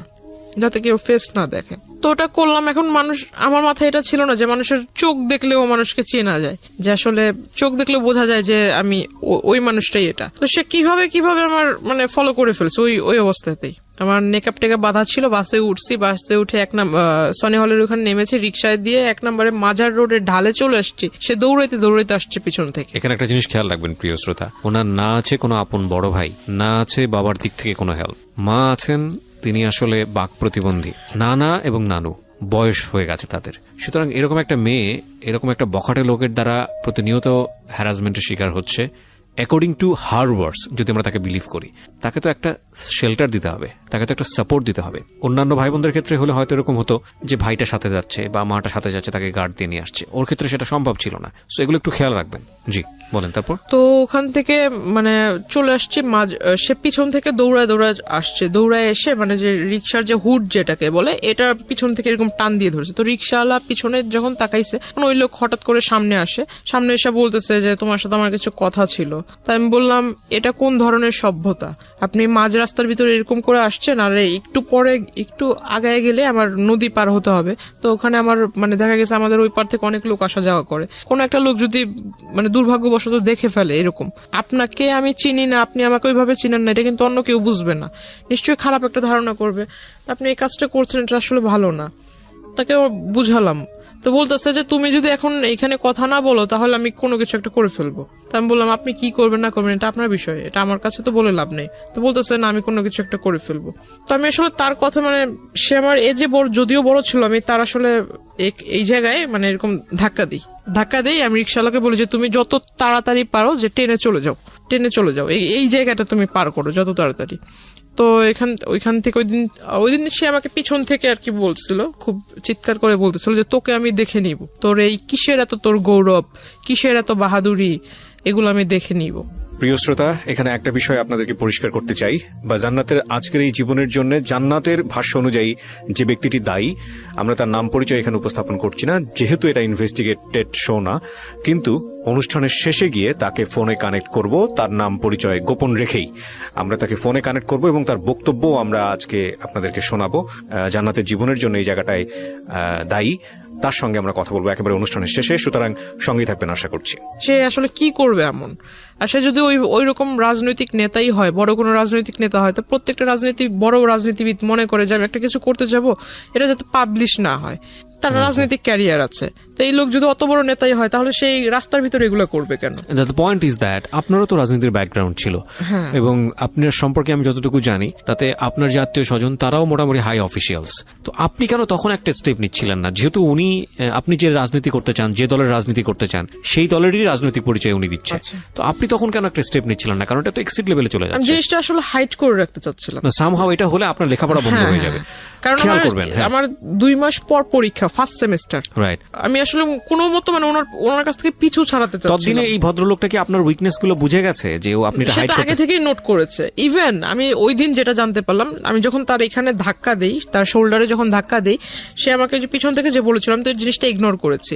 কিন্তু সেই দিন বিকেল বেলা সে করেছিল কি, আমাদের যে নদীর ঘাট যেটা, ওইখানে মানে নৌকালা গুলা হলো একদম পার্মানেন্ট নৌকালা, এরা চেঞ্জ হবে না, সবসময় এরাই ওখানে নৌকার পারাপার করে। তো ওই পর্যন্ত গিয়ে প্রত্যেকটা নৌকাওয়ালার কাছ থেকে মানে জিজ্ঞাসা করেছে। তো ওদের কাছ থেকে আমার ইনফরমেশন নেয়, আমার বাড়ি কোথায়, আমার বাড়িতে কে কে আছে, আমার বাবার বাড়ি কোথায়, মার বাড়ি কোথায়, হাবি জাবি সমস্ত কথা সে কালেক্ট করে। প্লাস আমার ছোটবেলা থেকে মানে আমি ছোটবেলায় কি করতাম না করতাম সমস্ত কথা সে এগুলা কালেক্ট করে। অনেকদিন মানে প্রায় 1 মাসের মতো আর তার মানে ওইখানে আমি কি বলো এটাকে, মানে সে আর ওইখানে আসেনি। তার মানে আমার কাছে খুব ভালোই মনে হচ্ছিল যে মানে এতদিন পর আমি একটা খুব মানে এখন ভালোভাবে যাতায়াত করতে পারবো, কোনো প্রবলেম নেই। তখন আমি মেকআপটা ইউজ করা বাদ দিয়ে দিলাম, যেহেতু আসছে না, হয়তো সে আসবেই না, ওইরকম একটা ধারণা ছিল। তো আমি খুব তখন থেকে আসলে যে 2-1টা মেয়ের সাথে আর কি মিশতে শুরু করলাম, ক্লাসমেট। আমি মানে তাদের সাথেই মিশতাম যারা দেখতাম যে একটু মানে ফ্যামিলি দিক থেকে একটু মানে একটু লো টাইপের, বা আমাকে নিয়ে কেউ তুচ্ছতাচ্ছিল না। হ্যাঁ, মানে আমাকে যে বুঝবে আর কি। আমি তার সাথে 2টা কথা বললে সে ওটা লিক করবে না, সে মানে আমাকে 2টা সাজেশন দিবে বা আমার সাথে একটু ভালোভাবে ব্যবহার করবে। হঠাৎ করে জানতে পারি যে আমার সাথে যারা কথা বলে এই তাদের সাথে মানে মানে কি বলো ওটাকে, মানে ওদেরকে ওই লোক শিখায় দেয় যে এই প্রশ্ন করবা ওকে, আর ওরা এসে আমাকে সেই প্রশ্নগুলো করে, আমার কাছ থেকে যে উত্তরগুলা ওরা জানতে পারে সেই উত্তরটা আবার ওই লোকের কাছে লিক করে দেয়। আসলে এটা আমার জন্য ব্যাড লাগছিল কিনা জানি না, ভালোভাবে পরীক্ষা কেটে গেল। তো আমার মানে সবচেয়ে খারাপ লেগেছিল যে পরীক্ষার রেজাল্ট গুলো খুব খারাপ হয়েছিল, মানে পাস মার্ক যতটা ছিল পাস মার্ক উঠেছে, বাট নাম্বারটা ওইরকম মানে মন মতো হয়নি। তো তখন আসলে বাড়ির মা খুব বলল যে কেন এরকম হয়েছে। আমার নানা নানু তো এরকম শিক্ষিত না, তবে মানে তারা ওই মানে পাশ করেছে, ভালো নাম্বারে পাশ করেছে এটা শুনলেই মানে এনাফ। কত নাম্বারে পাশ করেছে এটা তাদের দেখার বিষয় না। তো জিজ্ঞাসা করলো যে রেজাল্ট কি, তাই আমি বললাম যে পাশ তো করেছি। তারপর আর কিছু জিজ্ঞেস করে না। তো মা আমাকে বললো, বাবা বললো যে নাম্বার এত কম কেন। এখন পুরোপুরি বলতে পারছি না যে এই ঘটনার ভিতরে আসলে লেখাপড়ার ভিতরে মনটা ওইভাবে যায়নি। তখন করতাম কি, আমি প্রতিনিয়ত নেটওয়ার্কিং সাইটটাতে আমার সাথে যারা অ্যাড ছিল কলেজে যেসব মেয়েরা অ্যাড ছিল তাদের ওইখানে মানে রেগুলার চেক করতাম যে আদৌ আবার নতুন করে কোনো আইডি তৈরি হয়েছে কিনা, আবার এরকম কোনো অপপ্রচার হচ্ছে কিনা, এই বিষয়টাতে খেয়াল করতাম। তখন দেখলাম যে না, এরকম হচ্ছে না। তখন আস্তে আস্তে পড়ালেখার ভিতরে একটু মন দিচ্ছি। পরীক্ষার রেজাল্ট হলো তার 2 মাস পর হঠাৎ আমার বাস স্টপে ওই কলেজ টাইমে যে টাইমটাতে আমি সেই টাইমটাতে সে ওখানে আসে। আসার পর আমাকে মানে ডিরেক্টলি অফার করে যে আমি আসলে তোমাকে বলতে পারিনি, এতদিন তোমার সামনে আসেনি ঠিক, কিন্তু দূর থেকে তোমাকে দেখেছি। হঠাৎ আমাকে বলে ফেললো তোমার বাড়ি অমুক জায়গায়, তুমি এভাবে এভাবে বাড়িতে যাও, ওই নদী ক্রস করতে হয়, নৌকা পারাপার করতে হয়, অমুক বাড়ির পরে তোমার বাড়ি। টোটাল একটা কাগজের ভিতরে মানে যে জায়গা জমি নিয়ে যারা করে তারা যে ম্যাপ আঁকায় না, রাস্তার ম্যাপ তৈরি করে, এরকম সে আমাকে একদম কলম দিয়ে রাস্তা আঁকায় এটাকে একদম দেখা দিচ্ছে যে এই নদী পার হওয়ার পর অমুক রাস্তা থেকে এই রাস্তা থেকে সেই রাস্তা, মানে দুনিয়ার যত খোঁজ নেওয়া দরকার ছিল সব নিয়ে ফেলেছে। একটা পেজের ভিতর সে আমাকে লিখে দিল। আমি দেখে আসলে অবাক হয়ে গেলাম। বলতেছে যে এনি টাইম আমি তোমার বাসায় যেয়ে মানে প্রপোজাল দিব। আমাকে এইভাবে বলতেছে 400-500 লোক নিয়ে যাব, এখন এদেরকে বসার মতো জায়গা তো দেওয়ার মতো আছে কিনা, বা এদের খাবার টাবার মানে দেওয়ার মতো অ্যাবিলিটি আছে কিনা, নাকি আমি নিয়ে যাব খাবার, এভাবে বলছে। আমি বললাম যে আপনি আসলে মানে ওই যে আমাদের ওখানে বলে যে যার বিয়ে তার খবর নাই পাড়াপড়শি ঘুম নাই, এই কথাটা তাকে আমি বললাম।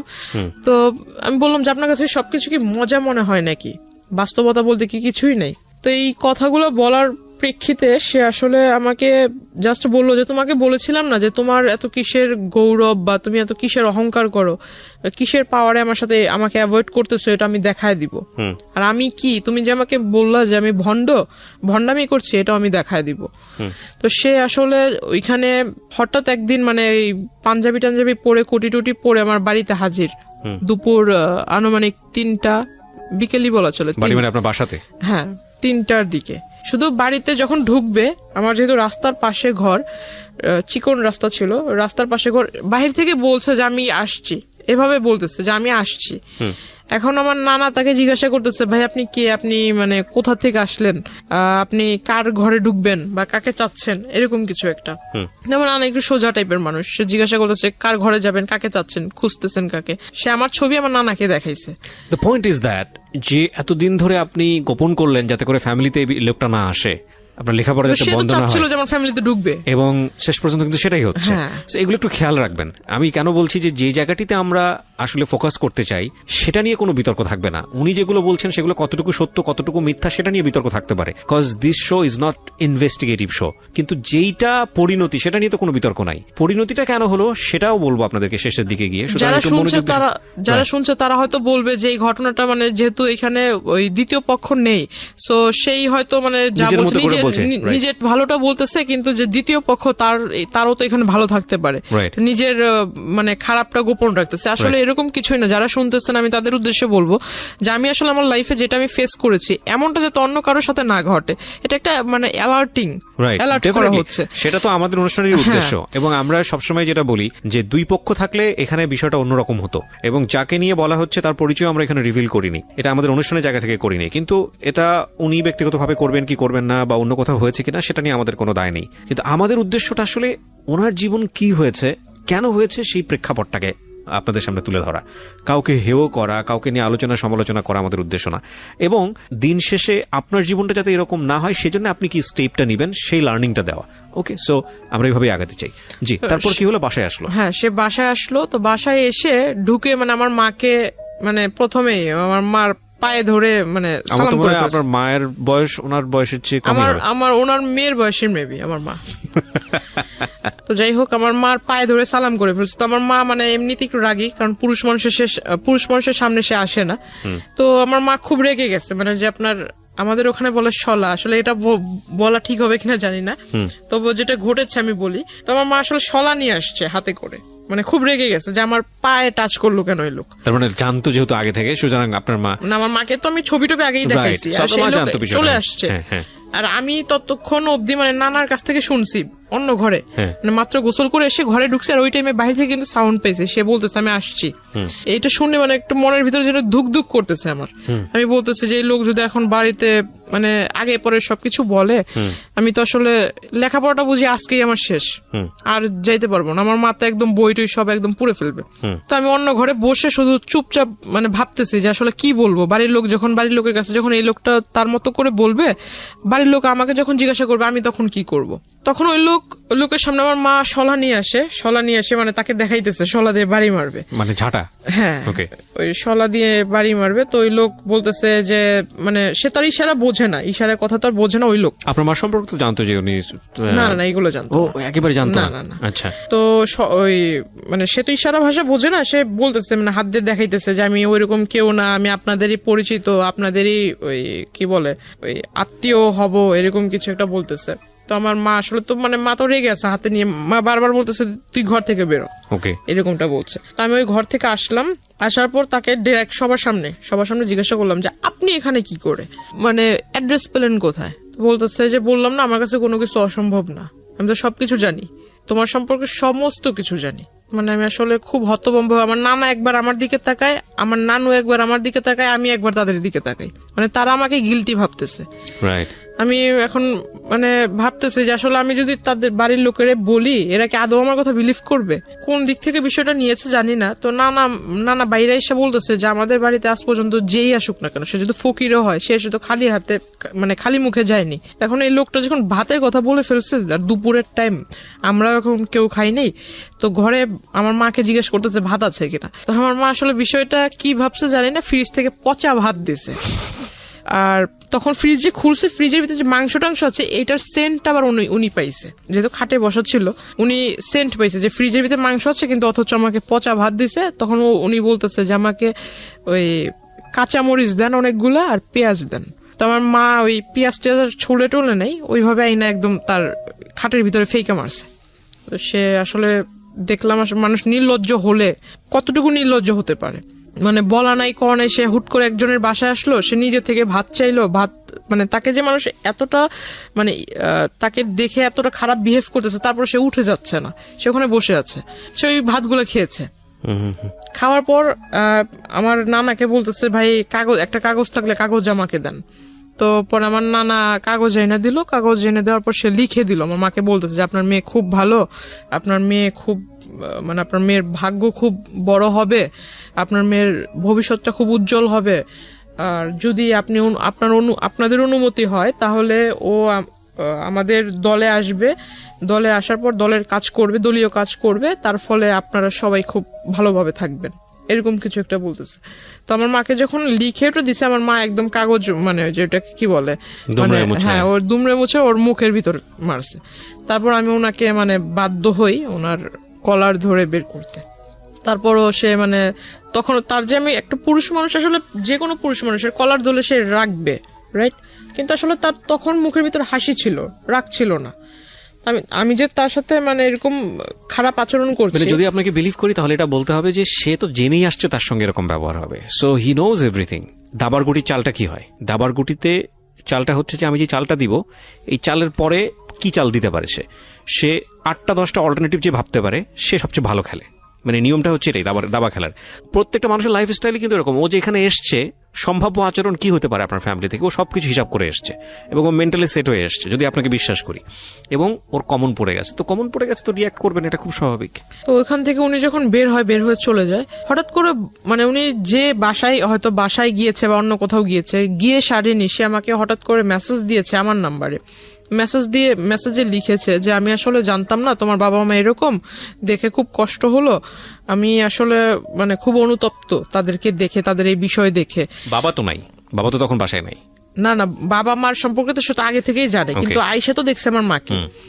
আচ্ছা, বাবা তখন কোথায়? বাবা তখন বাসায় ছিল না। বাসায় মানে আপনাদের সঙ্গেই থাকতো বাবা? বাবা আমাদের সঙ্গে থাকতো। বাবার সঙ্গে থাকতো বলতে কিচ্ছু জানে না? বাবা সঙ্গে থাকতো বলতে আপনার সপ্তাহে 7 দিনের ভিতরে বাবা আমাদেরকে সময় দিত 3 দিন, আর 3 দিন সময় দিত ওখানে। আচ্ছা, যাওয়া আসার মধ্যেই থাকতো। তো আপনি বাবার সঙ্গে এত ফ্রি ছিলেন, বাবাকে এইসব বিষয় তো কখনো, বাবার সাথে আমার মানে বাবা আদর করতো, এটা ঠিক আছে, আমি তো প্রথমেই বলেছি যে আমার আম্মুর সাথে আমি ফ্রি ছিলাম, বাবার সাথে এইসব বিষয়ে কখনো না, কোনো বিষয়ে আলোচনা হতো না। ঠিক আছে। তো আমি বললাম যে আপনি যেটা করেছেন আসলে কাজটা, আমার বাড়ির লোক এখনো অব্দি আমাকে এই পর্যন্ত কিছু বলেনি, রাত হলে দেখা যাবে যে আসলে কি হয়। কারণ এই জিনিসটা যদি আমার মা এখনো অব্দি আমার সাথে রেগে আছে, মা কথা বলতেছে না, আর মাও আমাকে ডাউট করতেছে। ডাউট করাটা স্বাভাবিক, কারণ একটা লোক এইভাবে কিভাবে আসবে? আমরা নিজেরাও করছি। তো আসলে এই লোকটা কিভাবে বাসায় আসবে?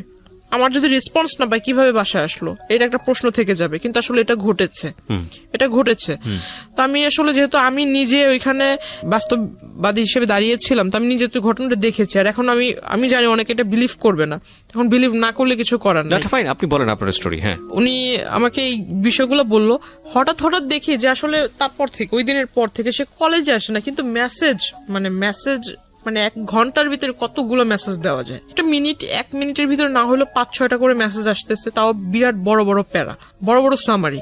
আমার জন্য সে এই চিন্তা করছে সারা রাত ভরে, আমার জন্য এটা ভাবে, মানে আমার বাবা মা এরকম, আমার ভবিষ্যৎ কেমন হবে। এই লোকটা যে আপনাকে কন্টিনিউয়াসলি পোক করে যাচ্ছে, আপনি তো তার সাথে এক ধরনের সম্পর্ক আছেই, আপনার বলা চলে যে উনি আসছে, কথাবার্তা বলতে আপনি বাধ্য হচ্ছেন, ফ্যামিলি পর্যন্ত ঢুকে গেছে। আপনার কখনো মনে হয়নি লোকটা সম্পর্কে আপনার একটু খোঁজ নেওয়া উচিত তখন পর্যন্ত? আমি তার সম্বন্ধে আসলে মাথা ঘামাইতেই চাই না। তাকে যতটা মানে আর্লি পসিবল হয় যে তাকে আমার এই বিষয়গুলো থেকে দূরে রাখা। তো মানে আমি সবসময় যেটা ভেবেছিলাম যে বাড়ি পর্যন্ত যেহেতু এসে গেছে, তো এর আসলে যত তাড়াতাড়ি দূরে রাখা যায়।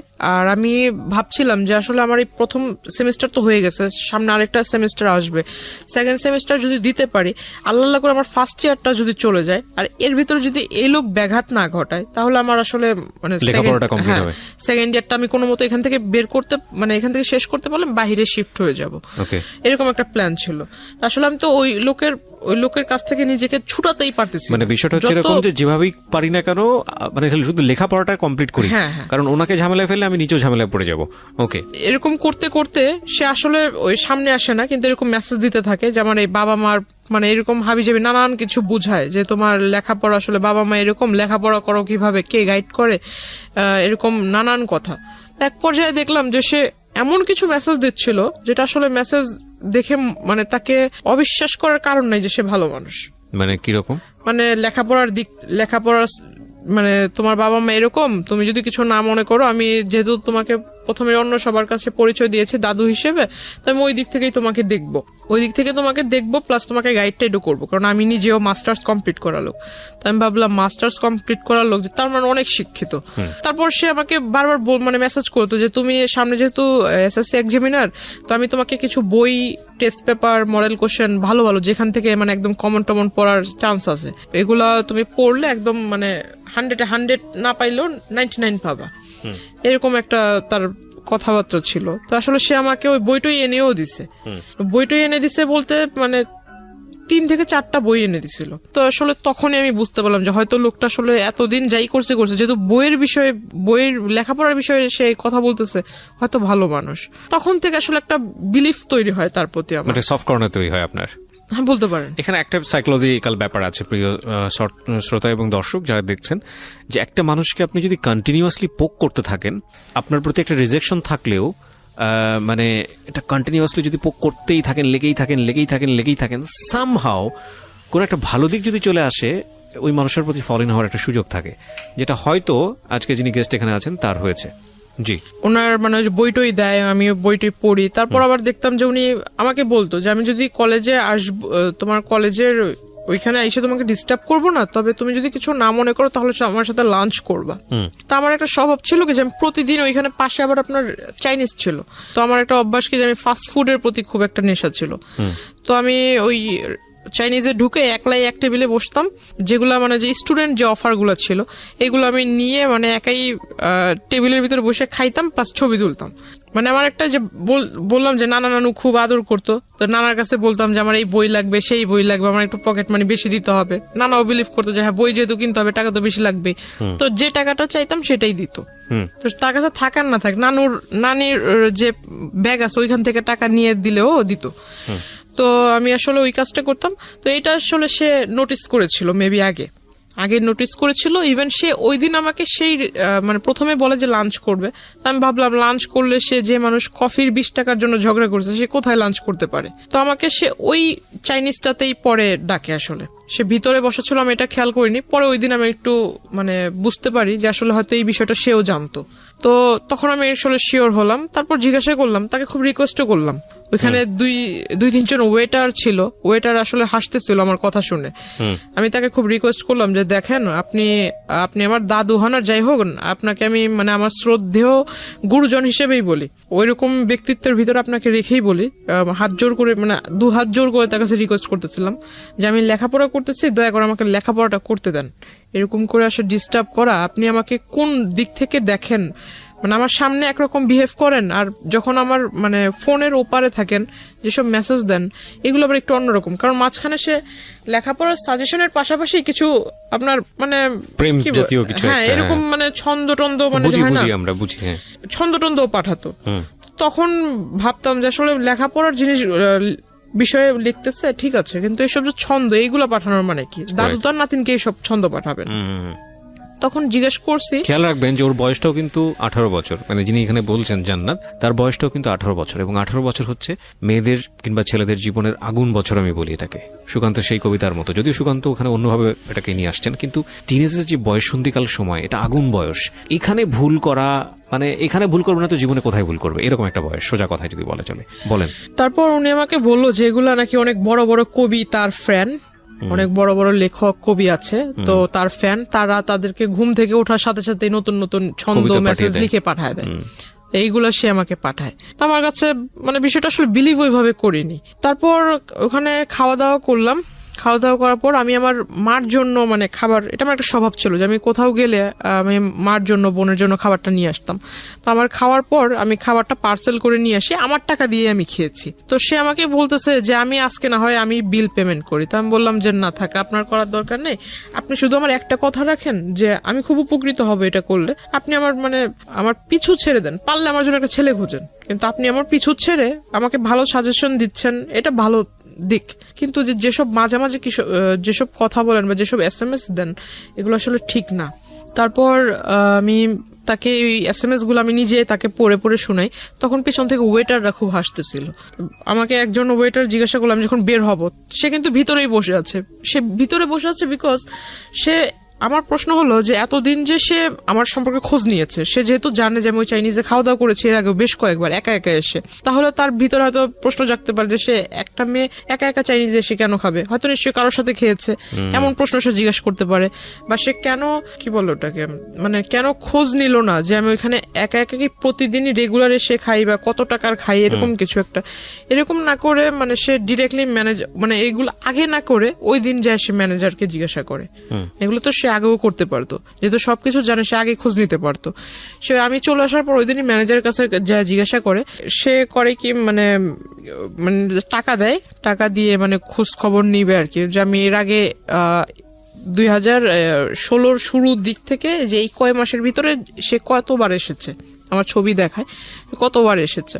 তখন মানে ওই ফুটেজগুলো সে নেয়, ফুটেজগুলো নিয়ে সে করেছে কি ওই যে আপনার স্টুডিওতে মেবি ফুটেজ কাটা যায়, কেটে মেবি এডিট করা যায়, ওখানে কেটে ওই রেস্টুরেন্টে সে তার সাথে এক লোককে নিয়ে গিয়েছিল, লোক নিয়ে তার মানে ভিডিও করে সেটার সাথে ম্যাচ করে দিছে, অথচ ভিডিওতে ক্লিয়ার দেখা যাচ্ছে যে তার সাথে আমার মানে আমি আমার টেবিলে বসা একা, আমার টেবিলের সাথে কেউ বসে খাচ্ছে না, শুধু কিন্তু টেবিল ভরা খাবার, আমি একা, টেবিলের ভিতর অন্য কেউ এসে খাচ্ছে না, এটা মেবি অনেকক্ষণ সময় ধরে, এটা স্পষ্ট বোঝা যাচ্ছে, কিন্তু সে এগুলা করে মানে এটা পরবর্তীতে আমাকে আর কি ব্ল্যাকমেইল করেছে।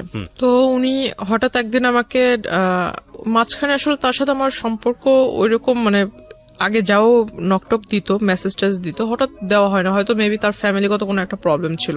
তো তখন আমি ভালোই দিন যাচ্ছে, তো আমার কিছু বাবা তখন একটু বাইরে ছিল, ইন্ডিয়াতে আবার গিয়েছে, তো মার কিছু প্রয়োজনীয় জিনিস ছিল, তো তখন আবার বাড়িতে হয়েছিল কি যে আমার নানুর সাথে আম্মুর একটু কথা কাটাকাটি হয়েছে, তো আমি একটু খুব জেদি ছিলাম যে এত বছর ধরে আম্মু এখানে আছে, আম্মুকে এত ভালোবাসো, তাহলে আবার এত কথা কেন বলবা, খুব রাগ হয়েছে। তো আমি করেছিলাম কি, পাশের মানে 2-3 বাসা পরে পাশের বাড়িতে এক আত্মীয়র বাসাতে রুম ভাড়া দিত, তো আমি আম্মুকে নিয়ে ওখানেই যাই, ফার্স্ট ওখানেই গেলাম।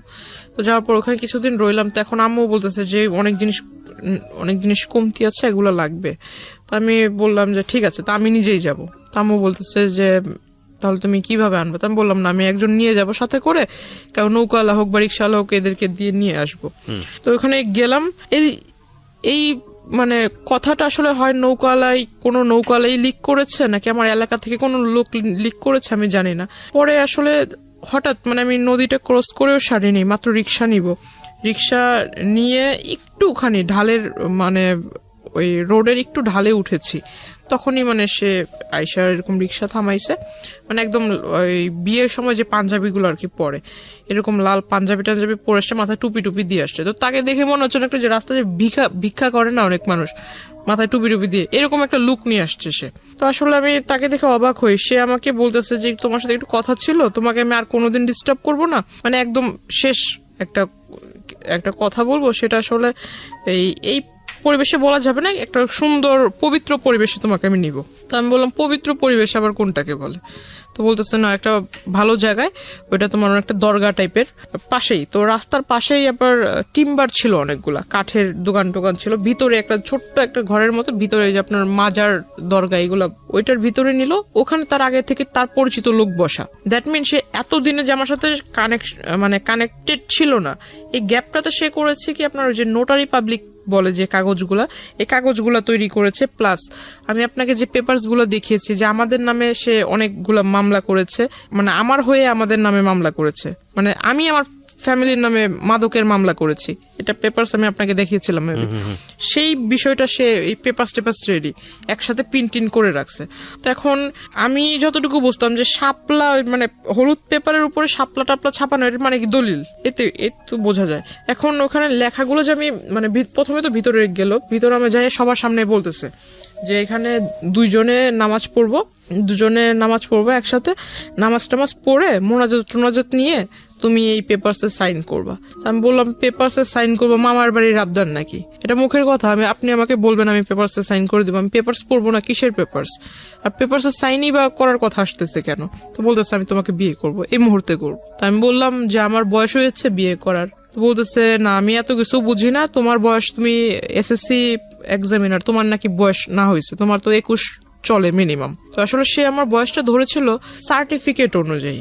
ও হ্যাঁ, সে আমাকে এই বিষয়টাতে মানে যে বিয়েটার যে বিষয়টা আসলো, এর আগে সে করেছে কি, আমার ওই যে তার রাজনৈতিক যে প্রেক্ষাপট, সেখানে সে আমাকে পোস্ট দিবে, এটা সেটা দিবে, আমি বুঝি না তাতে কি হয়েছে, সে আমাকে যে পোস্টটা দিবে, এই পোস্টার ফলে আমি নানান জায়গায় ভিজিট করব, সেখান থেকে অনেক আউট নলেজ আয়ত্ত করতে পারবো, তার ফলে আমি মানে একটা ভালো রাজনৈতিক দলের কর্মী হিসেবে গ্রহণযোগ্য হব। তাকে আমি বিশ্বাস করে সে আমার কাছে বললো যে তোমার ওই পাসপোর্ট তৈরি করতে হবে, তখনও অবধি আমার পাসপোর্ট নাই। বলতেছে পাসপোর্ট করতে হবে, পাসপোর্টের জন্য ওই ছবির প্রয়োজন, প্লাস তোমার ওই যে স্কুল সার্টিফিকেটের যত কাগজপত্র আছে এগুলা।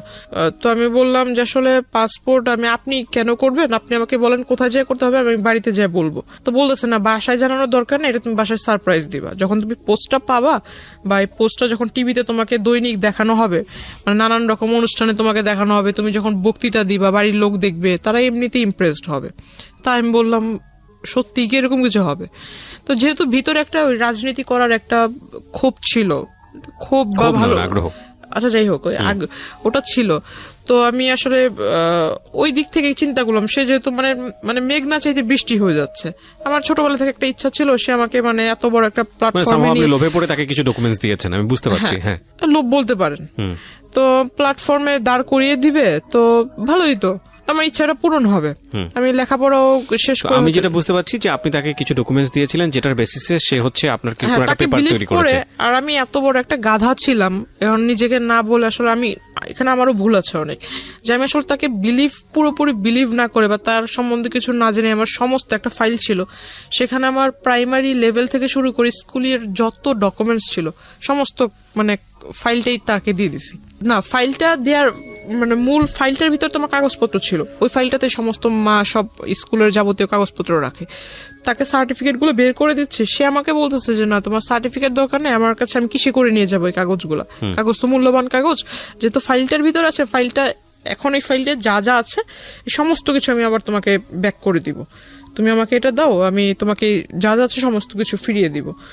তো আমি গেলাম, সে আমাকে বললো যে ছবি তুলতে হবে, 22 কপি না 20 কপি যেন ছবি লাগবে বলছিল। পরে ছবি তুললাম স্টুডিও থেকে, স্টুডিওর ছবি আনবন্ড করে আর আমাকে বলে মানে ডেট বলে না যে অমুক দিন আনতে হবে, ছবিগুলো আমাকে দিবা, এই ছবি দেওয়ার ডেটটা আর বলে না। তো আমি আর ওই বিষয়ে মাথা ঘামাইনি, ছবি স্টুডিওতে পড়ে রয়েছে। সে ওই সার্টিফিকেটের ফটোকপির সাথে ফটোকপি আর ওই আপনার ওই ফটোকপির ডেট দিয়ে সে আর কি বলে যে আমি বিয়ের বয়স আমার হয়েছে, কারণ সার্টিফিকেট আমার 4 বছর বয়সে মেবি আমাকে স্কুলে ভর্তি করা হয়, আমাকে বয়সটা বাড়িয়ে দিছিল কারণ আমার গ্রোথের কারণে। আপনাকে তারপর কি করলেন? সার্টিফিকেটের অনুযায়ী সে আমাকে ওই বয়সটা দেখায় বেশি। সে আমাকে যখন বিয়ের প্রস্তাবটা দেয় সবার সামনে যখন দেয়, আমি মনে করেছিলাম যে দরগাতে মাজারে তো অনেক মানুষই যাতায়াত করে, কিন্তু আসলে ওইখানে যারা যারা ছিল সবাই যে তার পরিচিত এটা আমি জানতাম না। সে হঠাৎ করে আমি যখন না করি যে না আমি সাইন করব না, আর বিয়ে তো প্রশ্ন আসে না, আর আপনাকে আমি বিয়ে করব, আর যদি বিয়ে করিও তাহলে তো আমার বাড়ির লোককে জানাতে হবে। তারপর সে আমাকে বললো এই কথা, বলার পর আমি বললাম যে না আমার যেহেতু বাবা মা জন্ম দিয়েছে, যেহেতু তারা জন্ম দিয়েছে বড় করেছে, এখন আমি তার বিয়েটা তো তাদের ছাড়া করব না, আমি বিষয়টা আসলে তাদেরকে জানাবো, একদিনের সময় আমাকে দেন, আপনি একদিনের সময় দেন, আমি এটা বাসায় যা বলবো, তারপর কালকে আগামীকাল মানে তার মূলত তার ওইখান থেকে আমার চলে আসা দিয়ে কথা। তো সে করে কি আসলে উপরে মানে সে হয়তো বুঝতে পারে যে আমি বের হতে চাচ্ছি, সে উপরে দাঁড়িয়ে মানে আমি তো বসা, সে উপরে দাঁড়িয়ে মানে খুব খুব মানে হিট কি বলে এটা, খুব হাইলি আমাকে একটা পাঞ্চ করে মুখের ভিতরে, তার একটা ঘুষিতেই আমার এখান দিয়ে ফেটে যায়, রক্ত বের হয়। তারপর সে তার হাতে মেবি ধারালো কিছু ছিল, আবার এইখানে মানে এভাবে মানে টান দিতে গিয়ে এখানে নাকের পুরো মাংসটা উঠে আসছিল। আমি আসলে খুব জোরে ব্যথা পেয়েছিলাম, খুব হাউমাউ করে কান্না করতেছিলাম। তো আসলে পাশে যারা ছিল তারা মিনিটের জন্য আমাকে ধরেনি বা ওই লোকটাকে বলেনি যে তুমি এটা করতেছো কেন, এটা আসলে জিজ্ঞাসা করেনি। তখন আস্তে আস্তে ওরা করতেছে কি বাইরে চলে যাচ্ছে, তখন বুঝতে পারলাম যে হয়তো ওরই পরিচিত লোক, নয়তো কিছু বলবে না কেন। তো ওইখানে একটা মহিলা ছিল, আমি তাকে বললাম দেখেন আমি আসলে তাকে মানে ওইভাবে চিনি না, কিছুদিন ধরে চিনি, কিন্তু সে আমাকে জোর করে বিয়ে করবে এটা তো হয় না, আর আপনাদের এখানে এইগুলো ঘটতেছে আপনারা কিছু বলতেছেন না কেন। তো ওই মহিলার ওইখান থেকে সে ও করে কি আমাকে নিয়ে বের হয়ে যায়, বের হয়ে আমার এখান থেকে রক্ত বের হইতেছে, সে আমাকে রাস্তাটা টেনে নিয়ে যাচ্ছে। এক লোক জিজ্ঞাসা করতেছে যে মেয়ের মুখ থেকে রক্ত বের হচ্ছে, মাংস এখান থেকে ফেটে গেছে, আপনি মানে ওকে এইভাবে টেনে নিচ্ছেন কেন?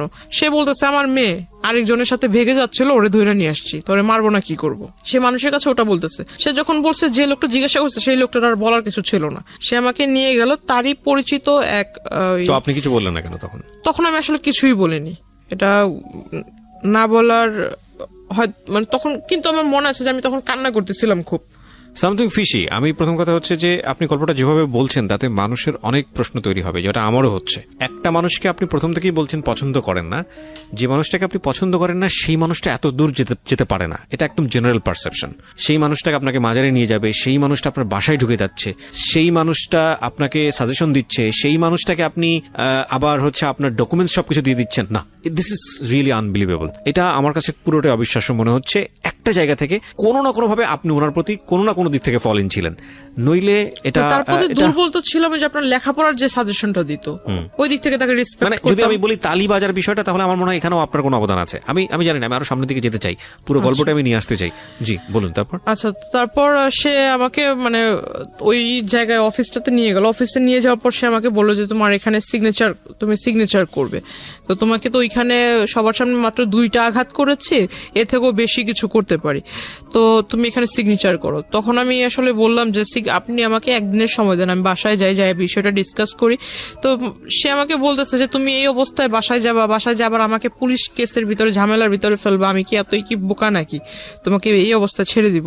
পরে সে আমাকে ওই এটা কি বলে যে মানে ফোনের ভিতরে ছিল আপনার কিছু যে সফটওয়্যার দিয়ে মেবি আমার পিকচারকে সে নেগেট করেছিল, কিছু পিকচার সফটওয়্যার দিয়ে। তো আসলে সফটওয়্যার দিয়ে এটা আসলে আমারই পিকচার ছিল না অন্য কারো পিকচার ছিল সেটা জানি, কিন্তু বডির ভিতর আমার মাথাটাই ছিল, বডি টোটালি ওপেন ছিল, বাট মাথাটা আমার ফেস একদম স্পষ্ট দেখা যাচ্ছে। তো আমি আসলে খুব একটা মানে বিভ্রান্তকর পরিস্থিতি হয়ে যায় আমার জন্য। আমার মনে হয় ওই পরিস্থিতি আমি যেটা করেছি যে আসলে আমাকে সে যেভাবে বলছিল যে তুমি যদি এটা না করো তাহলে আমি যাই ওখানে বলবো, তোমাদের বাড়িতে সমস্ত কিছু বলবো, বলার পর তুমি আর মানে তোমার ফ্যামিলিও তোমার সাপোর্টে থাকবে না, তোমার জন্য কেউ পাশে আসবে না, তখন ঘুরে ফিরে তুমি নিজের থেকে আমার কাছে চলে আসবা, আমার কিছু করতে হবে না, তুমি নিজেই আসবা। তা আমি বললাম যে না, আমি বাসায় যেতে চাই, আমাকে ছাড়েন আপনি। তো বলতেছে বাসাতে তুমি যাবা, আমিও তো যাইতে দিব, আগে সাইনটা করে যাও। তা আসলে আমার জন্য ওটা আমার মনে হয়, আমি জানি না অন্য কেউ আমার জায়গায় থাকলে কি করতো, কিন্তু আমার তখন মাথায় ছিল যে আমি আসলে এর কাছ থেকে মূলত এখান থেকে বের হয়ে বাসায় আজকে সমস্ত কিছু মানে একদম প্রথম থেকে সমস্ত কিছু বাসায় শেয়ার করব। তারপর যদি স্কুল কলেজ বন্ধ হয়ে যায় যাক, তাতে আমার কিছু যায় আসে না। তখন আমি আসলে তার ওই যেহেতু 2বার প্রথমে হিট করেছিল, পরে আবার 3-4 বার না করার ফলে সে আরেকবার আমাকে একটা ঘুষি দেয় মুখের ভিতর, পরে এখানে একটু ফুলে যায়, মানে একদম কালো হয়ে গেছিল। ওই অফিসে যারা ছিল তারা তখন বলতেছে যে আপনি এখানে নিয়ে আসছেন ভালো কথা, আপনি আমাদের পরিচিত ভালো কথা, আপনি একটা মেয়েকে এনে আপনার মেয়ের বয়সের থেকেও ছোট তার গায়ে হাত তুলতেছেন, তো বলতেছে ওরা আর আমার বিষয় এটা। তখন আসলে সে আমাকে বলতেছে তুমি কি সাইন করবা, মানে তুমি কি বাসায় যেতে চাও আদৌ, নাকি তুমি চাও যে আমি তোমাকে এখান থেকে উঠায় নিয়ে যাই। আমি বললাম যে আমি বাসায় যাবো। তো বলতেছে যদি বাসায় যেতে চাও ভালো মানুষের মতো সাইন করে দাও। সাইনটা মানে কি বিয়ের কাগজে কাবিননামাতে সাইন? কাবিননামা আসলে সে আমাকে জাস্ট উপরে, আমি যখন পড়তে যেহেতু কাগজে সাইন করবো তাকে জিজ্ঞাসা করলাম যে কাগজে তো এমনি সাইন করবো, তো আমি একটু পড়ে নেই কি লেখা আছে, আমার তো পড়ার দরকার আছে। তো আসলে সে আমাকে পড়তে দিচ্ছিল না, সে শুধু বললো যে সাইন করার যে দাগটা থাকে সেখানে আবার নিচে দেখলাম যে সাক্ষীটা কে লেখা ছিল। আমি তাকে জিজ্ঞাসা করলাম যে বিয়ে তো সাধারণত কাজী সাহেবরা পড়ায়, তো এখানে তো কোনো কাজী নেই, কিছু নেই, এটা কিভাবে বিয়ে হচ্ছে? তো বলতেছে না, এটা সব কোর্টের মাধ্যমে বিয়ে হচ্ছে। আমি কোর্ট থেকে সমস্ত কাগজ নিয়ে আসছি, দ্যাট মিন সে নিজেই অনেক লোকের স্বাক্ষর সে নিজেই দিয়ে দিছে। পরে যখন সে আমাকে বললো, তারপর আমি মনে হয়েছে যে আমি বাসায় চলে যাব, আর এই সাইনটা যদি না দেয় তাহলে তো সে আমাকে বাসায় যেতে দিবে না। আমি আসলে তখন সাইনটা করি। আচ্ছা, সাইনটা করার পর সে শুধু মানে সবচেয়ে খারাপ লাগছিল যে সে আমাকে দেখতে দিচ্ছিল না, লেখাগুলো দেখতে দিচ্ছিল না, শুধুমাত্র সাইন করার যে জায়গাটা ওই জায়গাটাই দেখতে দিচ্ছে। আর আরেকটা জিনিস দেখাইছে, সেটা হলো যে জায়গায় ছবি থাকে, দুজনের ছবি থাকে, সেখানে আমি দেখলাম যে সেখানে আমার কোনো ছবি না, ফেসবুক থেকে ডাউনলোড করে মানে একটা ছবি ডাউনলোড করে সেটাকে সে বের করছে, সাথে করে সেই নিয়ে আসছে ছবি, সেই সাথে করে ছবি নিয়ে আসছে আমার ছবি। সে ওখানে আমার সামনে গ্লু দিয়ে লাগাই দেওয়ার পর সে আমার সিগনেচার নিল, তারপর বললো যে ঠিক আছে এবার তুমি চলে যাও। বাসায় এসে সবাইকে বলার পর সবাই আমাকে খুব মানে রাগারাগি করে, প্লাস মা অনেকগুলো চর থাপ্পড়ও মারে। তো মানে খুব কান্নাকাটি করতেছিলাম। তখন বাবা সিদ্ধান্ত নিল যে না, তোমার আর লেখাপড়া করার দরকার নেই। তো ওখান থেকে আমার কলেজ স্টপ হয়ে গেল। কত সালের ঘটনা এটা? 2016 সাল, মাত্র কয়েক বছর আগের ঘটনা। হ্যাঁ, আমার কলেজে যাওয়া বন্ধ হয়ে গেল, ইভেন আমার ফোনটাও আমার কাছ থেকে নিয়ে নেওয়া হলো। একটা দাওয়াত ছিল, বিয়ের অনুষ্ঠানের দাওয়াত, তো সেখানে আমি, আমার আম্মু, আমার ছোট বোন, আমরা 3 জনই যাচ্ছিলাম সিএনজিতে করে। ওকে, সিএনজিতে করে যাওয়ার পথে হঠাৎ এটা আসলে তাকে হয়তো যদি কেউ নাই বলতো তাহলে তো সে তো জানতো না যে আমরা বের হব এখন। উনি করে কি যে আমাদের পিছন থেকে মানে গাড়িতে করে ফলো করে, উনি ফলো করার পর উনি ওইখান থেকে আমাকে নিয়ে যায়। আপনি যে বাসায় গিয়ে বলার পরে আপনার ফ্যামিলি থেকে লেখাপড়া বন্ধ করে দিল, বাট আপনি যে সাইন করেছেন এত কিছু হয়েছে এগুলো বলেছি। বলার পরে তারা কি স্টেপ নিল? তারা আমাকে মানে একটু বাড়ির লোক যা করে আর কি করেছে, গায়ে হাত তোলায়, সেটা আপনার উপর করেছে। কিন্তু এটা তো যেহেতু আপনি সাইন করে আসছেন, এটা তো তখন পুলিশকে ইনফর্ম করা উচিত ছিল। সেটা করা হয়েছিল না হয়নি? সেটা ওরকম কিছু করেনি। দেখেন, মানে একটা কথা আছে, মানে আমার প্রতি আসলে সবাই মানে এমন হচ্ছিল যেন আমি তাদের কোনো ফ্যামিলি মেম্বার না, আমাকে এমন ভাবে সবাই মনে করছিল যে আপনারই দোষ এটা। রাইট। আমাদের এই গল্পের যে বিন্যাস বা যেভাবে আপনি এখানে উপস্থাপন করেছেন, এখানে অনেক মানুষই আপনার দিকে সন্দেহের তীর তুলবেন। এটা তোলার যথেষ্ট যুক্তিও আছে, সেগুলো নিয়ে আমি শেষের দিকে কথা বলবো। তার আগে আমি একটু জানাতে চাই যে দেখেন, ফলস কোথায় কোথায় হচ্ছে। ফ্যামিলিতে জানিয়েছে এরকম একটা ঘটনা ঘটে গেছে, আমি কিন্তু অনেকগুলো পেপারে সাইন করে এসেছি। তারপরে উচিত ছিল তাৎক্ষণিকভাবেই পুলিশের কাছে যাওয়া এবং গিয়ে এই ঘটনা বলা পুলিশকে। ওনারা কিন্তু সেটা করেননি। তখন পর্যন্ত ওনারা পুলিশ নিয়ে চিন্তা করেননি, কোর্ট নিয়ে চিন্তা করেননি। কিন্তু এই ধরনের ক্রেজিনেস যদি একটা মানুষ দেখায় কারোর প্রতি, তাহলে অবশ্যই প্রথমেই পুলিশকে সেটা ইনফর্ম করা উচিত। নইলে অনেকে মনে করতে পারে যে পুলিশের কাছে বলবো না, ফ্যামিলির এই প্রবলেমগুলো নিয়ে মানুষকে জানাবো না। শেষ পর্যন্ত ওই যে বলে না, যেটা প্রথমেই সমাধান হয়ে যেতে পারতো, শেষ পর্যন্ত এটা এত বড় হয়ে বাস্ট হয় যে শুধুমাত্র এটা ফ্যামিলি মেম্বার না, এটা পুরো দেশের লোকই জানে। রাইট নাও এই মেয়েটার ক্ষেত্রে এখন তাই হচ্ছে। তো এরপরে আপনি কি করলেন? কোথাও যাচ্ছিলেন বোধহয়, সিএনজি নিয়ে কিছু একটা। উনি আমাদের পিছনে ফলো করতেছিল। আমাদের বলতে আপনার সঙ্গে কে কে ছিল? আমি, আমার মা, আমার ছোট বোন। ওকে, তারপর তিনজনই যাচ্ছিলাম দাওয়াতে। তারপর তো পিছন থেকে উনি গাড়ি দিয়ে ফলো করছিল। তো ওনার সাথে আবার 3 জন ছেলেও ছিল, ইয়াং এজের। উনি গাড়িতে বসা ছিল। উনি হঠাৎ করে ওভারটেক মেবি বলে এটাকে, পিছন থেকে গাড়ির সামনে এসে দাঁড় করিয়ে দেয়।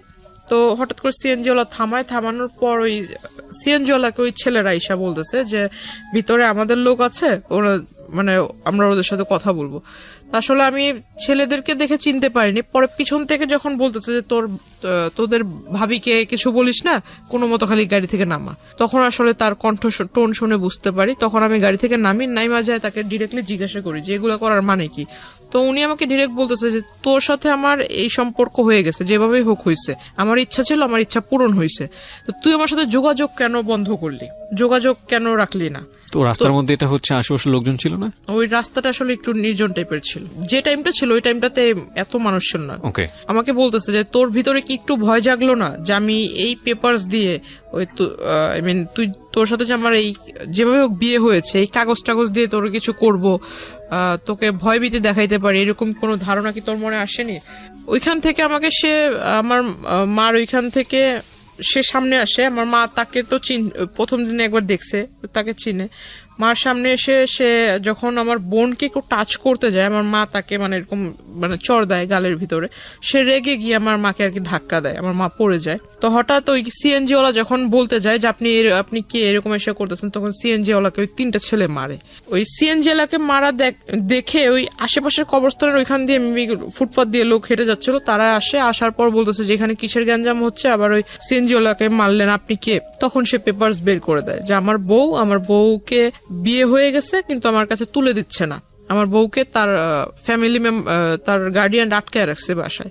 এইটা বলে সে আমাকে আসলে ওইখান থেকে ওই পেপারস দিয়ে নিয়ে যায়।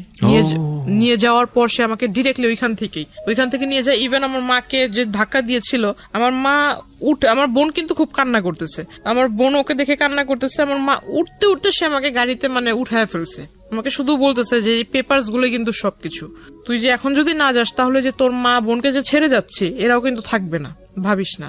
আমাকে এটা বলে। তো আমার কাছে আমি সর্বোপরি আমার বোন আমার কাছে সবচেয়ে প্রিয়, আর আমার মাও আমার কাছে সবচেয়ে প্রিয়। তো আমি ওর সাথে যাওয়ার পর এটা যাই বললে ভুল হবে, সে আমাকে নিয়ে যায় জোরপূর্বক। আমাকে নিয়ে সে ডিরেক্টলি এক মহিলা, তারই পরিচিত এক মহিলা, ওই মহিলার বাড়িতে 4 দিন ছিলাম। 5 দিনের দিন সে অ্যারেস্ট হয়। তো 4 দিনই সে আমাকে খুব টর্চার করেছে ওই মহিলাটা। মানে দিনের বেলা মানে খাবারের টাইমে খাবার দিত, খাবারের টাইমটা শেষ তখনই এসে মানে বারবার বলতো যে তুই এরকম কেন করছিস, তুই যদি তার সাথে সাংসারিক জীবন যদি না শুরু করিস তাহলে মানে তোর এই ফ্যামিলির সমস্যা হবে, এই পেপারস দিয়ে অনেক সমস্যা করব। ইভেন আমার কাছে যে ফোন ছিল, ফোনটা ওই লোক নিয়ে নিছে, ওই লোকে সিম নিয়ে নিছে, ফোনটা ওই মহিলা নিয়ে নিছে। হ্যাঁ। ফোন তার কাছে, তখন তাকে রিকোয়েস্ট করতেছি যে আপা দেখেন আপনার তো সন্তান আছে, হ্যাঁ। আপনার এই যে ছোট্ট বাচ্চা আছে, আমার নিজেরও একটা ছোট বোন আছে, তো আপনি আমাকে আপনার সন্তানের জায়গায় রেখে আমাকে উপকার করেন। আপনার সামনে এই ঘটনাটা ঘটছে, আপনি কি কিছুই বলবেন না ওই লোকটাকে? আপনি কি একবার জিজ্ঞাসা করেছেন যে সে তার সাথে আমার কিভাবে পরিচয় হলো, কিভাবে সে আমাকে এখানে নিয়ে আসলো, আর আপনি বা তাকে কিভাবে রাইট দিলেন আপনার এখানে আমাকে নিয়ে এনে রাখার? আর ওই যে সন্ধ্যাবেলা যেটা হতো সেটাও গেট লক করে ওই আমাকে বলতো যে অ্যারোসল দিতে হবে রুমের ভিতরে, 15 মিনিট তোমাকে বাইরে থাকতে হবে। পরে কি বুঝতে পেরেছেন যে আসলে সে কি করতো? হ্যাঁ, পরে এটা জানতে পেরেছি। আচ্ছা, আমরা একটু সামনের দিকে আগাই। তারপর তো পরে ওই ঘটনার শেষ হলো, 5 দিনের দিন তাকে কিভাবে অ্যারেস্ট করলো পুলিশ আমি জানি না, হয়তো 5 দিনের দিন, এই 5টা দিন আপনি তার সে ছিল না, সে মাঝখানে 4 দিন আমি ওই মহিলার বাসায় ছিলাম, 2 দিন সে আমার ওখানে যায়। 2 দিনে গিয়ে যে আমি আপনাকে বললাম যে আমার প্রচুর ঘুম হতো, কেন হতো এটা আমার কাছে কোনো আনসার ছিল না। আর দুপুরে যে খাবার ছিল, এখন আমি যার বাসায় আছি তাকে তো আর আমি বলতে পারি না যে আমার ইচ্ছে মতো খাবার দেন, আমি যেটা খাবো সেটাই আমাকে দিতে হবে। এখন সে যেটা দিচ্ছে আমার কোনো মতো খেতে হবে। আপনি কি সারাক্ষণ রুম বন্দি ছিলেন নাকি? রুমের ভিতরে বন্দি, মানে তাদের বাহিরের বের হইতে দিত না, যে রুমটাতে আমাকে রেখেছিল ওই রুমটাতেই। মানে রুমের ভিতরে কোনো ধরনের কোনো শাউট করা বা কারো হেল্প চাওয়া, এটা করার সুযোগ ছিল সে না? আমাকে খাবার দিত, মেবি 10 তলাতে ছিল ফ্ল্যাটটা, আর একদম উইন্ডো নাই, শুধু একটা ছোট্ট একটা ব্যালকনি আছে, কিন্তু ব্যালকনির পাশে অন্য কোনো ফ্ল্যাট নেই, ঠিক আছে, একদম সামনে একদম খোলা পুকুরের মতো দেখা যাচ্ছে আর কি। আর সে খাবারটা যে দিত, মিলটা থাকতো আপনার ভাত এবং ডাল। এখন আমার সন্দেহ হতো যে ডালের ভিতরে কি এমন কিছু আছে যে আমার প্রচন্ড ঘুম আসে। আর ওই 2 দিন, মানে যে 2 দিন ওই লোকটা আসছিল, ওই 2 দিন আসলে সে আসছিল যেটা আমি জানি না, কিন্তু সে যাওয়ার পর আমি জানতে পারছি ওই মহিলা বলছে যে উনি আসছিল। তো এর মাঝে যে কি হয়েছে আসলে আমার মনে নাই, কিন্তু আমার বডি নিয়ে আমার একটু ফিল হচ্ছিল যে আমার সামথিং চেঞ্জ। হ্যাঁ, আমার মানে প্রচুর শরীর ব্যথা করছিল। তখন আমি তাকে জিজ্ঞাসা করলাম যে আচ্ছা, আমি তো মানে আমি ওরকম কোনো হার্ড ওয়ার্কিংও করি নাই, বা আমি তো শুধু খাটের উপরেই বসে আছি, তো আসলে আমার মানে শরীরটা কেমন যেন লাগতেছে, যে আপনার কাছে যদি ব্যথার ট্যাবলেট থাকে আমাকে একটু দেন। তো বলতেছে না, তোমার কিচ্ছু হয়নি, তুমি সুস্থ, হয়তো রুমের ভিতরে সারাক্ষণ বসে থাকো এই জন্য এরকম। তো আমি বললাম যে রুমে যেহেতু সারাক্ষণ আপনি বলতেছেন আমি বসে থাকি, তাহলে আপনার ওখানে কোনো একটা কাজটা দেন, আমি ছোট ছোট মানে আপনাকে হেল্প করি, আপনার কাজে হেল্প করি। বলতেছে না, তোমার ওই রুমেই বসে থাকো। মানে আপনি তো নরমালি ছিলেন, আপনার কথা শুনে যেটা মনে হচ্ছে মেন্টালি নরমাল ছিলেন। লাইক আপনাকে তো এক জায়গায় ব্লক করে ফেলেছে, আপনার তো সামহাউ ফ্যামিলি ওখান থেকে এসকেপ করার কথা, ওইখান থেকে আপনার একটা আর্জি থাকা উচিত যে যে কোনো ভাবে হোক আমাকে এখান থেকে বের করো, বা এরকম কিছু একটা। না, এটা তাকে ওই মহিলাকে তো অনেকবার কনভিন্স করেছি, প্লাস ওই মহিলার সাথে দেখা করার জন্য ওনাদেরই দলের কিছু লোক এসেছে, মানে এটা দেখার জন্য যে আসলে ওই লোক আমাকে কেনই বা আনছে এখানে, এনে এখানে রাখছে। মানে তাড়াতাড়ি, মানে যে মহিলাটার বাসায় রাখলো ওই মহিলার সাথে ওই লোকের খুব ভালো রিলেশন, আবার ওই লোকের অগোচরে, ওই ব্যক্তির অগোচরে ওই মহিলা আবার তাদেরই দলের, যে তাদের যে রাজনৈতিক দল, ওই দলের মানুষদের সাথে ওই লোকের ব্যাপারে খারাপ আলোচনা করতেছে। এটা আমি আমার রুম থেকে শুনছি, বাইরে যারা কথা হচ্ছে। তখন আমাকে হঠাৎ ডাকলো সবাই, ডাকার পর আমাকে বলতেছে আচ্ছা, আপনার ভিতরে এমন কি দেখে সে এত পাগল হয়েছে? আসলে কি আপনাদের জমি জমার জন্য কি আপনাকে বিয়ে করা, নাকি আপনাদের সাথে আসলে ভালোবাসার কোনো সম্পর্ক আছে? তখন আমি তাদেরকে ফুল ডিটেলস বলি। তো আমি বললাম যে দেখেন, পারলে আমাকে একটু মানে একটু উপকার করেন, হয় আমার বাড়ির লোকের সাথে কথা বলায় দেন, আর না হয় আমাকে আপনারা একটু নিজ দায়িত্বে বাড়িতে পৌঁছায় দেন। এর বিনিময়ে যদি টাকা পয়সা চান আমি চেষ্টা করবো আমার বাড়ি থেকে নিয়ে দেওয়ার জন্য। তখন আমাকে ওই যে একটা লোক আর কি বলে, একটা ব্যাড প্রপোজাল দেয় যে এইটা যেহেতু সে তার মতো একটা বুড়া লোক যদি মানে আপনার সাথে এরকম করার চিন্তা ভাবনা করতে পারে, তাহলে আমরা গুলো সমস্যা কোথায়? আমরা তো এরকম চাইলেও পাই না। প্রপোজাল গুলো দেয়, তারা আমাকে বলতেছে যে আমাদের লিডারের মতো লোক যদি এইটা করার সিদ্ধান্ত নিতে পারে, তাহলে আমাদের কাছে তো মেয়েরা আসতেই চায় না। আমরা কি ভুল করছি? আমরা কেন এরকম পাই না? তো আমাকে সে ব্যাড প্রপোজাল দেয়। তখন আমি আসলে বুঝতে পারি যে আসলে এও হলো ওই কোয়ালিটিরই মানুষ, মানে স্কিপ করার কোনো রাস্তা নাই না। এদেরকে আমি বললে তো আর উল্টা তাদের আবার এই সমস্ত ওদের সাথে যা যা কথা হয়েছে আমার কাছ থেকে তো সমস্ত কিছু শুনছে। শোনার পর আমি যে ওই লোকের কথা বললাম, ওই লোক খারাপ, এটা সেটা যে বললাম, এগুলো আবার যা ওই লোকের কাছে বইলা দিছে। প্রিয় শ্রোতা, এখানে একটা বিষয় আপনাদেরকে পরিষ্কার করতে চাই। জান্নাতকে বা জান্নাতের আজকের এই জীবনের জন্য জান্নাতের ভাষ্য অনুযায়ী যে ব্যক্তিটি দায়ী, আমরা তার নাম পরিচয় এখানে উপস্থাপন করছি না, যেহেতু এটা ইনভেস্টিগেটেড শো না। কিন্তু আমরা অনুষ্ঠানের শেষে গিয়ে তাকে ফোনে কানেক্ট করব, তার নাম পরিচয় গোপন রেখেই আমরা তাকে ফোনে কানেক্ট করব এবং তার বক্তব্য আমরা আজকে আপনাদেরকে শোনাবো। আমরা প্রথমে জান্নাতকে বা জান্নাতের যে পরিবার এখানে এসেছে তাদের সবাইকে ফ্লোর দিতে চাই, তাদের কথা শুনতে চাই, এবং সেখান থেকে যে প্রশ্নগুলো উদ্ভাবন হবে সেগুলো নিয়ে আমরা যে ব্যক্তিটি আজকে জান্নাতের জীবনের জন্য এই জায়গাটায় দায়ী, তার সঙ্গে আমরা কথা বলবো একেবারে অনুষ্ঠানের শেষে, সুতরাং সঙ্গেই থাকবেন আশা করছি। এখানে একটা বিষয় আপনাদেরকে পরিষ্কার করতে চাই, জান্নাতকে বা জান্নাতের আজকের এই জীবনের জন্য জান্নাতের ভাষ্য অনুযায়ী যে ব্যক্তিটি দায়ী, আমরা তার নাম পরিচয় এখানে উপস্থাপন করছি না, যেহেতু এটা ইনভেস্টিগেটেড শো না, কিন্তু আমরা অনুষ্ঠানের শেষে গিয়ে তাকে ফোনে কানেক্ট করব, তার নাম পরিচয় গোপন রেখেই আমরা তাকে ফোনে কানেক্ট করব এবং তার বক্তব্য আমরা আজকে আপনাদেরকে শোনাবো। আমরা প্রথমে জান্নাতকে বা জান্নাতের যে পরিবার এখানে এসেছে তাদের সবাইকে ফ্লোর দিতে চাই, তাদের কথা শুনতে চাই, এবং সেখান থেকে যে প্রশ্নগুলো উদ্ভাবন হবে সেগুলো নিয়ে আমরা যে ব্যক্তিটি আজকে জান্নাতের জন্য, জান্নাতের জীবনের জন্য এই জায়গাটায় দায়ী, তার সঙ্গে আমরা কথা বলবো একেবারে অনুষ্ঠানের শেষে, সুতরাং সঙ্গেই থাকবেন আশা করছি। আমি কথা না বাড়িয়ে গেস্টের কাছে আবারও ফিরতে চাই আমরা যেখানটায় ছিলাম। তারপর ওই লোক 5 দিনের যেদিন ধরা খায় ওই দিন দিনের বেলা সে আসে, আইসা আমাকে জিজ্ঞাসা করে যে তুই এগুলো বলছিস আমার নেতাকর্মীর কাছে। আমি বললাম না তো, আমি এত কিছু তো বলিনি। তো বলতেছে না যে এগুলো বলছিস, তারা আমাকে মিথ্যা বলেন। আপনি স্কিপ করেন কিভাবে ওখান থেকে? স্কিপ করার কোনো সুযোগ ছিল না। কি হলো, মানে বেরোলেন কিভাবে? তাকে অ্যারেস্ট করে সে আমাকে আপনি জানলেন, আপনি কিভাবে বেরোলেন? আপনি তো আগে জানেননি অ্যারেস্ট হয়েছে। হ্যাঁ, ওইখানে হয়েছিল কি, আমি ওই তাদের মধ্যে একজনকে রিকোয়েস্ট করেছিলাম যে আপনারা কি মানে তার ওয়াইফ বাচ্চা কারো ডিটেলস জানেন কি, বা তার ওয়াইফের নাম্বার আছে কিনা। তো একজন বলতেছে যে হ্যাঁ তার ওয়াইফের সাথে তো আমাদের খুব ভালো রিলেশন। তাই আমি বললাম আপনি একটু পারলে ওনার ওয়াইফের সাথে আমার কথা বলাই দেন, আর না হলে ওনার ওয়াইফকে এখানে আসতে বলেন। ওনাকে বলি, তো ওই লোকটা করছে কি যে ওই লোকটা আবার আমাকে ওই দিনই বললো যে তুমি আমার বোনের মতো, এরকম করে বললো। তো আমি আবার একটু বিলিভ করে ফেললাম, যেহেতু বোন বলছে হয়তো ভালোই হবে। তো উনি করছে কি ওনার ওয়াইফকে আনার পর ওনার ওয়াইফ আমাকে বলতেছে যে চল তুই আমার সাথে চল, মানে খুব রাগান্বিত হয়ে বলতেছে। তার ওয়াইফ ওইখানে আসার পর তার ওয়াইফ আমাকে এই কথা বলে যে আমার সাথে চল, তুই আমার সাথে গেলে আমার বাসায় যাবি, যাই ওইখানে থাকবি, তারপর আমি সবকিছু শুনে টুনে তরে তো ওদের বাসায় দিয়ে আসবো। তো যার বাসায় ছিলাম সে মহিলা আমাকে বলতেছে যে না তুমি ওনার সাথে যেও না, ওনার সাথে গেলে উল্টা আরো তোমাকে মারবে ধরবে। তো আমি বললাম তাহলে আমি কি করব? তো বলতেছে যে এখান থেকে তুমি বরঞ্চ যে আমাদের আরেক ভাই আছে ওনার সাথে তুমি কোনো মতো রোডটা পার হোক। ওই লোকটা আমাকে নিয়ে সিএনজি করে নিয়ে আমাকে নিয়ে চলে গেল আপনার ওইখানে আমাকে নিয়ে যাওয়ার পর আমাকে বলতেছে যে এখান থেকে বাসে করে আমাকে আমার বাড়িতে পাঠায় দিবে। এখন বাসে করে যে আসবো, আমার কাছে তো টাকা নেই, বাসে করে না হয় সে পাঠায় দিল, আর সে আমাকে বাসের ভাড়াও দিবে না, বাসে করে পাঠাবে বাসের ভাড়া দিবে না। তখন ওই লোক ফোন দেয়, ফোন দিয়ে তাকে জিজ্ঞাসা করে যে আমাকে নিয়ে কোথায়, মানে তার সাথে আবার তার ওয়াইফের অন দ্য স্পটেই তার ওয়াইফ আমাকে আবার ঢোকার সাথে সাথেই 2-3টা চর দিছে।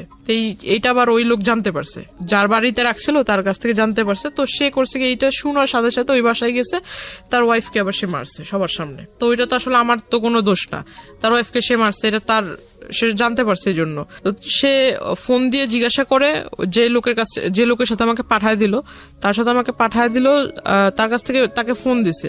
ফোন দেওয়ার পর সে জানতে পারলো যে আমাকে নিয়ে অমুক জায়গাতে আছে। তো উনি বলতেছে যে তুমি ওইখানে থাকো, আমি আসতেছি। উনি আসলো, আসার পর আমাকে ওনার সাথে করে বললো যে তোমার বাড়িতে নিয়ে যাও, তোমার বাড়িতে নিয়ে যাও, আমি আইসা তোমার যা যা ওর থাকার খরচ যা যা লাগে আমি এগুলো দিব। কে বলেছে এটা? মানে ওই যে ওই লোক। উনি আমার ওনার সাথে ওনার বাড়িতে পাঠালো। তো ওনার বাড়িতে পাঠালো। হ্যাঁ, ওনার ওয়াইফের বাসায় ছোট্ট একটা ঘরের ভিতরে মানে তারা থাকে। এখন তাদের হাজবেন্ড ওয়াইফের মাঝখানে আমি কিভাবে থাকবো? ছোট্ট একটা ঘর, এই ঘরের ভিতরে তাকে আমি বলতেছি ভাই দেখেন আপনি আমাকে দয়া করে আমার বাসায় পৌঁছায় দেওয়ার ব্যবস্থা করেন, আমাকে বাসায় পৌঁছায় দেন। আর আপনি তো এই সমস্ত ঘটনা নিজেও দেখতেছেন, আপনি যেহেতু বোন বলে ডাকছেন আমাকে বাড়িতে দেন, আমি খুব উপকৃত হব। মানে যে লোকটার মাধ্যমে পাঠাচ্ছে ওই লোকটার সাথে আপনার কথোপকথন? হ্যাঁ, এই কথা বললাম। বলার পর সে আমাকে বলতেছে যে না এখন আমি যদি আপনারে দেই তাহলে তো আমার নামে আবার কেস করে দিবে, উনি লিডার যে মানে রাগী লোক, আমি আপনাকে দিব এই কথা জানতে পারলে আমার নামে কেস করে দিবে। তারপর ওখান থেকে আমাকে সে তার সাথে তাদের বগুড়াতে নিয়ে যায়, তার ওয়াইফের মানে তার শ্বশুর বাড়িতে।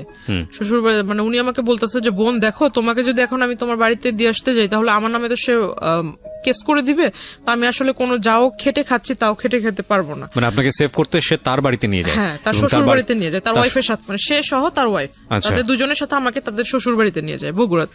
আপনি কি ইন দ্য মিনটাইম আপনার ফ্যামিলির সঙ্গে যোগাযোগ করতে পেরেছিলেন? কল করেছিলাম কিন্তু সেটা বলে দিছে ওনার ওয়াইফ বলে দিছে। আপনার ফ্যামিলির সঙ্গে কথা হয়েছে? আপনার কথা হয়নি, কল করেছিলাম, কল রিসিভ করেনি। ওকে, আননোন নাম্বার দেখে কল রিসিভ করেনি। তো কিন্তু এটা আবার অলরেডি আপনাকে যে চিন্তাই করেছে বা যে অপহরণ করেছে সে ইনফর্ম হয়ে গেছে। ওকে, তারপর জেনে গেছে। তারপর ওই বগুড়া থেকে সে হয়তো কোনো কিছু একটা ভেবেছে ওইখানে সেফ না, বা আমাকে রাখলে সে ধরা খায় যাবে। আর এই মাঝখানে সে জানতে পেরে গেছে, তাকে অনেক সাংবাদিক বা পুলিশের লোক সোর্স তাকে ফোন করেছে, এটা সে জানতে পেরেছে। আর সে হয়তো কিছুটা ধারণা করতে পেরেছে যে পুলিশ তাকে খুঁজছে, এরকম কিছু। মানে সামহাও আপনার ফ্যামিলি থেকে স্টেপ নিয়েছে ইতিমধ্যে। ওকে, আমাকে বগুড়া থেকে ওই রাতের মানে যেদিন গেলাম বগুড়াতে আমাকে নিয়ে গেল, সেদিনই ভোরবেলা মানে সন্ধ্যায় বেলা এখান থেকে গেল, ওইখানে যে পৌঁছেছি রাতের মেবি 2টার দিকে বা 2:30টার দিকে। ভোরবেলা সে আমাকে ওইখানে চলে গেছে আনার জন্য। সে আনবে, এটা কিন্তু 5 দিনের ঘটনা। সে আমাকে আনবে, আনার পথে মানে ওই সে ধরা খায় আর কি পুলিশের কাছে। হ্যাঁ, পুলিশ তাকে অ্যারেস্ট করে আমাকে থানায় বসায়। থানায় বসানোর পর আমাকে মানে যে মামলা নিবে এটা জিজ্ঞাসাবাদ করতেছে, তখন তার ওয়াইফ আসে।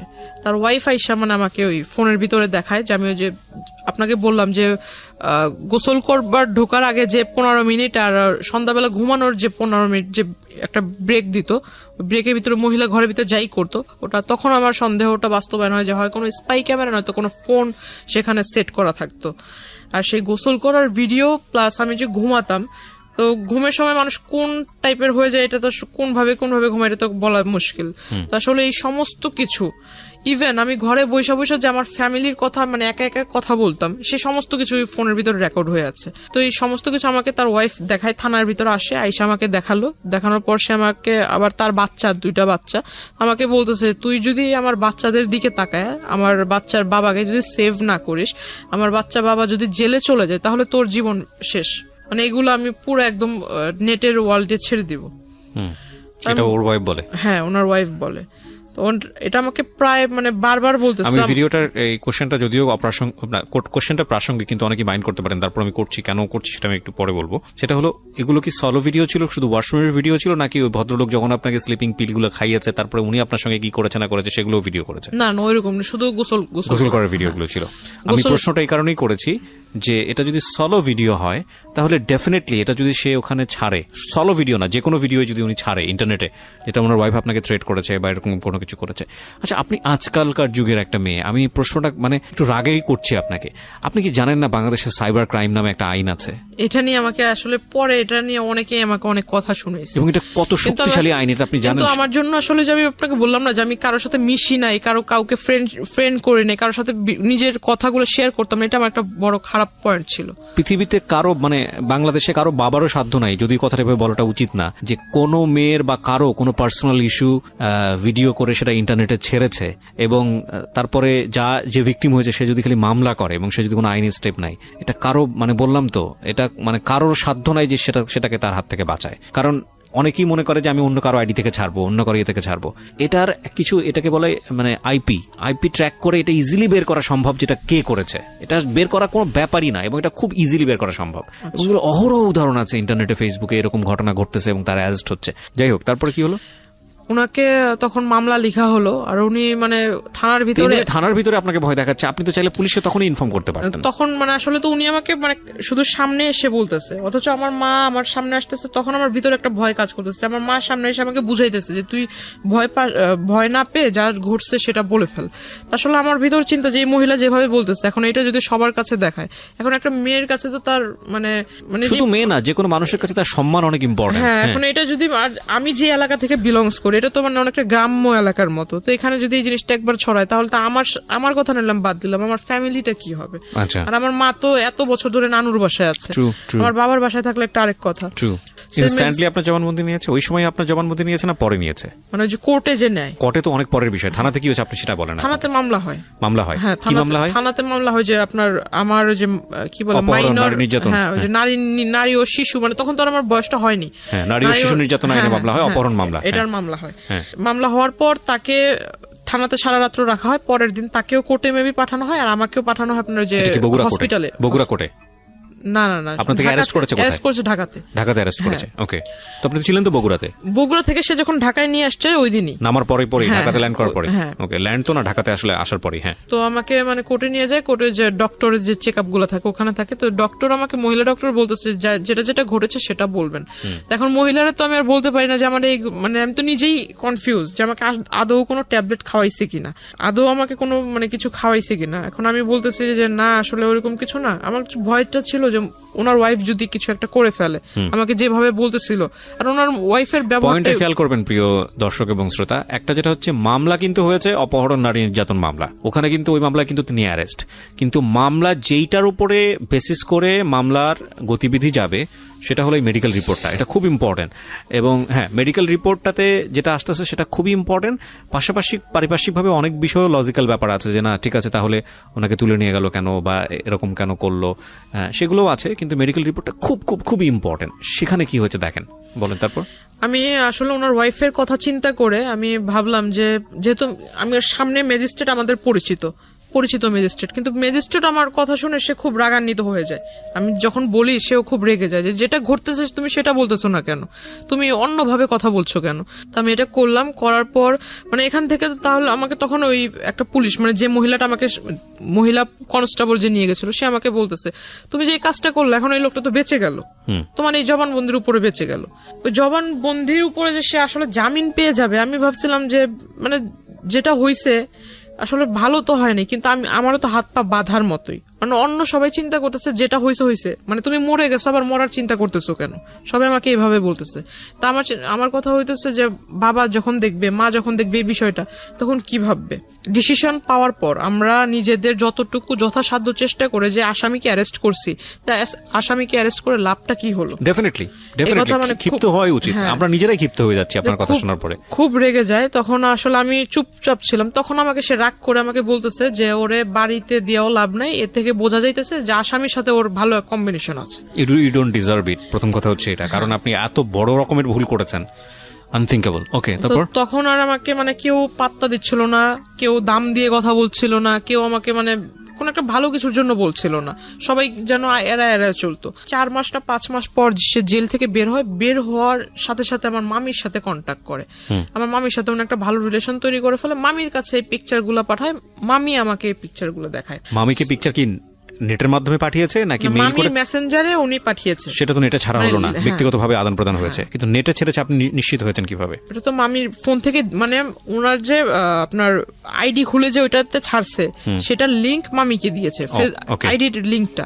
মামি আইডিতে ঢুকে পিকচার উনি দেখছে, দেখার পর আমাকে দেখাইছে। তখন আমি সুইসাইড করার আর কি মানে প্ল্যানটা করি। তখন থেকে মানে সে করে কি, ওই যে ওই পেপারস গুলা দিয়ে অভিযোগ করে 13টা জায়গাতে অভিযোগ করার পর আস্তে আস্তে মানে যে আপনার বাড়িতে র্যাব, তারপর পুলিশ, ডিভির লোক দিনে 3-4 বার করে এসে। আমি আমার বাড়ির লোকের হয়ে অভিযোগ করেছি যে আমার বাড়ির লোকগুলা মাদক ব্যবসার সাথে জড়িত, প্লাস আমার সাথেও বাজে কাজ করায়, আমাকে ফোর্স করে। ও কি চাচ্ছিল, মানে যে লোকটা আপনাকে এভাবে জোর করে নিয়ে সংসার করবে, সামহাও আপনাকে তার লাইফ লাগবে, যেহেতু এত কিছু হয়ে গেছে, এবং সে প্ল্যান ছিল আর কি। ওকে, তারপরে কিডন্যাপ করলো আপনার বোনকে। তারপর বোনকে কিডন্যাপ করার পর আমার বোনকে নেওয়ার সাথে সাথে আপনার খুব মানে আমাদেরকে তো কল দিচ্ছে, আমাকে কল দিচ্ছে বারবার, যে বলতেছে যে তুই যদি না আসিস তাহলে তোর বোনকে আর দেখতে পারবি না। বোনটা তখন 2 বছর, মানে 2 বছর বেবি কত ছোট, তো ওকে আসলে খুব মারতেছিল, সেটা আমিও শুনতেছিলাম। ফোন লাউডে ছিল, প্লাস এটা আসলে ওই ট্র্যাক করা হচ্ছিল, প্রশাসনের লোক ট্র্যাক করতেছিল যে যা কথা হচ্ছিল।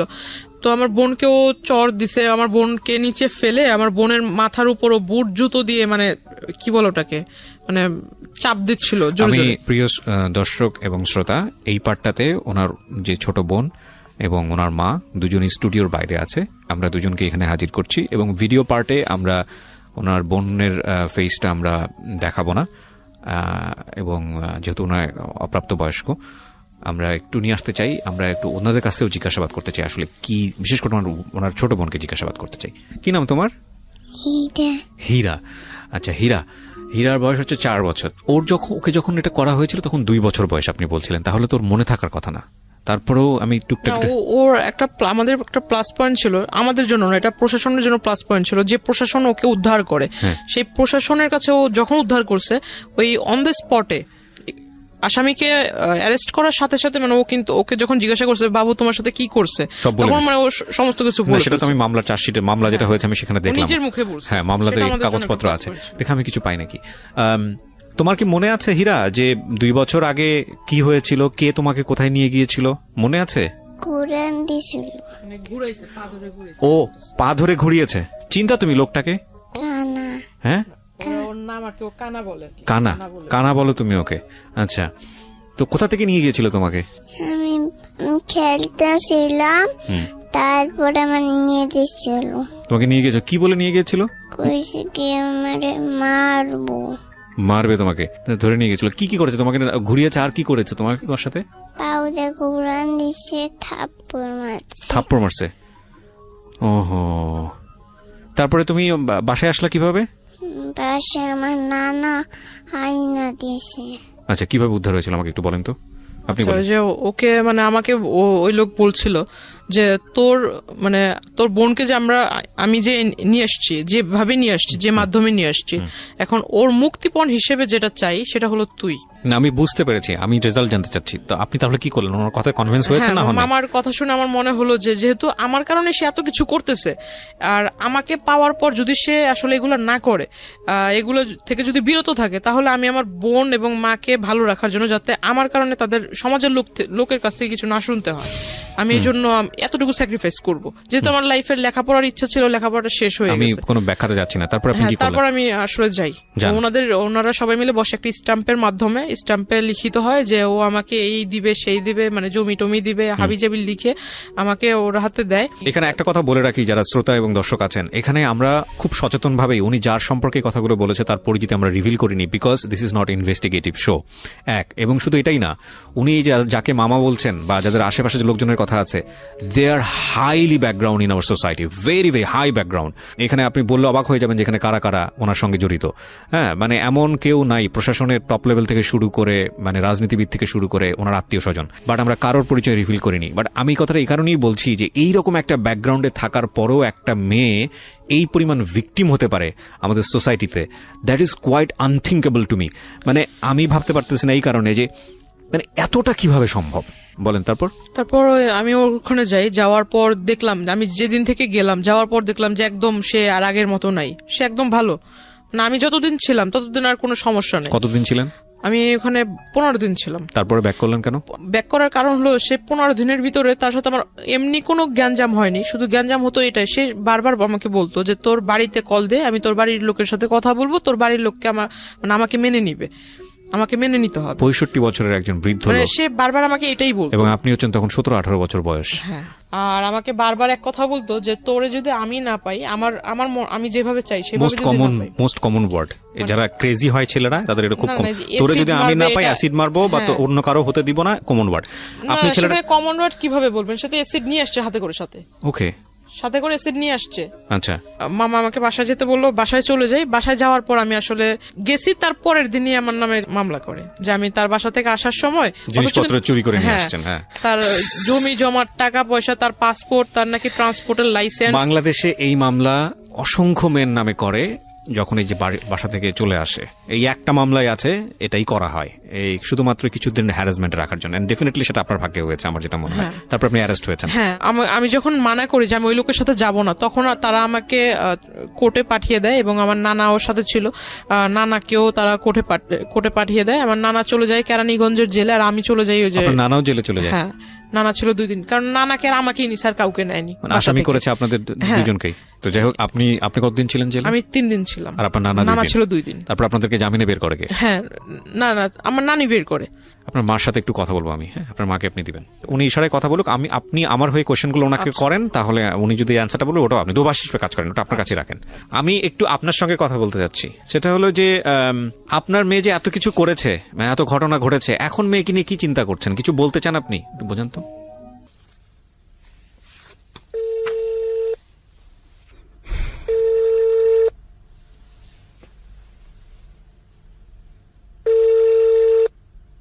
জি, আসসালামু আলাইকুম ভাইজান, কেমন আছেন? ভালো আছেন আপনি? আলহামদুলিল্লাহ। আচ্ছা, আপনার কাছে ফোন দিয়েছি জানার জন্য, সেটা হচ্ছে জান্নাত নামে কোনো মেয়ে কি আপনি চেনেন? হ্যাঁ, চিনি। আচ্ছা, উনি এসেছিলেন আমাদের এখানে, জীবন গল্পটা এখানে বলেছে। তো পুরো জীবন গল্পেই যেটা হয়েছে যে আপনার নামটা জড়িত। হ্যাঁ, তো আমরা যে গল্পটা নিলাম সেখানে আমরা দেখেছি যে মূল বিষয়টা যেটা এসছে, বেশ কয়েকটা বিষয়, এই বিষয়ে আপনার বক্তব্য জানার জন্য আপনাকে ফোন দেয়া। এবং এই 1 নম্বর সেটা হলো যে উনি যেটা দাবি করেছেন যে এক পর্যায়ে ওনাকে আপনি প্রেমে পড়তে বাধ্য করেন বা এরকম একটা কিছু, এবং তারপরে যেটা হয় যে ওনাকে আপনি কিডন্যাপ করে বিয়ে করেন, জোর করে বিয়ে করেন এবং কিছু কাগজে সাইন নেন। এটা কতটুকু সত্য? 100% মিথ্যা। ইনশাআল্লাহ আমি কোরআন শরীফ হাতে নিয়ে আপনাদের সামনে বসবো, আমি সব এভিডেন্স দিয়ে আপনার সাথে বসবো। কিন্তু আমার এখানে যে এভিডেন্সটা আমি পেয়েছি, এই ঘটনার প্রেক্ষাপটে আপনার বিরুদ্ধে একটা মামলা হয়। হ্যাঁ, ওই মামলাটাতে সে 22 ধারা কি জবানবন্দি দিয়েছে, ওটা কি দেখছেন? না, জবানবন্দির চাই আমার হাতে যে চার্জশিটটা আছে, সেই চার্জশিটে আমি যেটা দেখতে পাচ্ছি, এখানে চার্জশিটে আপনাকে দোষী প্রমাণ করা হয়েছে। না, আমি এখনো দোষী প্রমাণনে মামলা প্রায় খালাসের পথে। যে সে তাকে যে অপহরণ করা হয়েছে, সে যে বলছে, এবং সে যে 22 ধারায় জবানবন্দি মাননীয় বিজ্ঞ আদালতে সম্মানিত ম্যাজিস্ট্রেট সাহেবের কাছে দিয়েছেন, ওই 22 ধারার কাগজটা তাকে দিতে বলেন। ওইখানে সেইটা প্রমাণ করে গেছে যে আমি তাকে কিডন্যাপ করি নাই। তারা তো শুধু তাদের কথাগুলোই বলছে, কিন্তু তারা মিথ্যা কথাগুলো বলছে। তো যেই জিনিসগুলো আমার হাতে এসছে প্রমাণের জায়গা থেকে, একটা হচ্ছে কিছু তদন্ত রিপোর্ট। প্রথম যে মামলাটা হয়েছিল আপনার, উনি যে মামলাটা করেছিলেন, সেই মামলায় আমি যেটা দেখতে পাচ্ছি যে চার্জশিটটা দেওয়া হয়েছে, সেই চার্জশিটে স্পষ্টভাবে বলা হয়েছে যে আপনি ওনাকে কিডন্যাপ করেছেন। এবং এর পরবর্তী বক্তব্য আপনার আপনি যেটা বলছেন যে 22 ধারা বা মামলা ডিসমিসের পথে আছে, এটা হচ্ছে আপনার বক্তব্য, তাই তো? হ্যাঁ, 22 ধারা সে বিজ্ঞ আদালতে যে জবানবন্দি দিয়েছে, ওই ধারাতে বলছে আমি তাকে অপহরণ করি না, সে স্বেচ্ছায় আমার সাথে গিয়েছে। আচ্ছা, এটা হচ্ছে এই প্রেক্ষাপটে আপনার বক্তব্য, কিন্তু আপনি কোর্টকে রেফার করছেন। 1 2 নম্বর সেটা হচ্ছে আপনার বিরুদ্ধে আরো একটি মামলা হয়।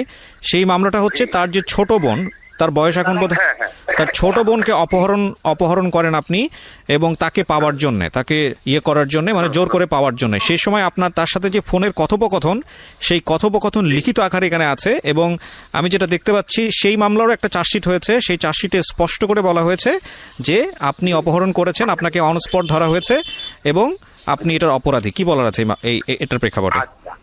এই প্রসঙ্গে তার মামা, তাদের স্থানীয় ইউনিয়ন পরিষদ চেয়ারম্যান একটা বৈঠক করে বিচার করে আমাদেরকে মীমাংসা করে দিয়েছেন। কেমন মীমাংসা করে দেওয়ার পরে তিনি 10 মাস 10 দিন পরে আবার আমার কাছে চলে আসতেন যে আমি সংসার করব। এই প্রতিমধ্যে তার মামা, তার নানি এবং তার তার নানা, তার মামি, তার মামা এবং সে প্রায় আমার সাথে যোগাযোগ করতো টেলিফোনে। আমি বললাম যে না, যেটা একেবারে শেষ হয়ে গেছে, ওটা নিয়ে আমি আর মাথা কামাইতে রাজি না।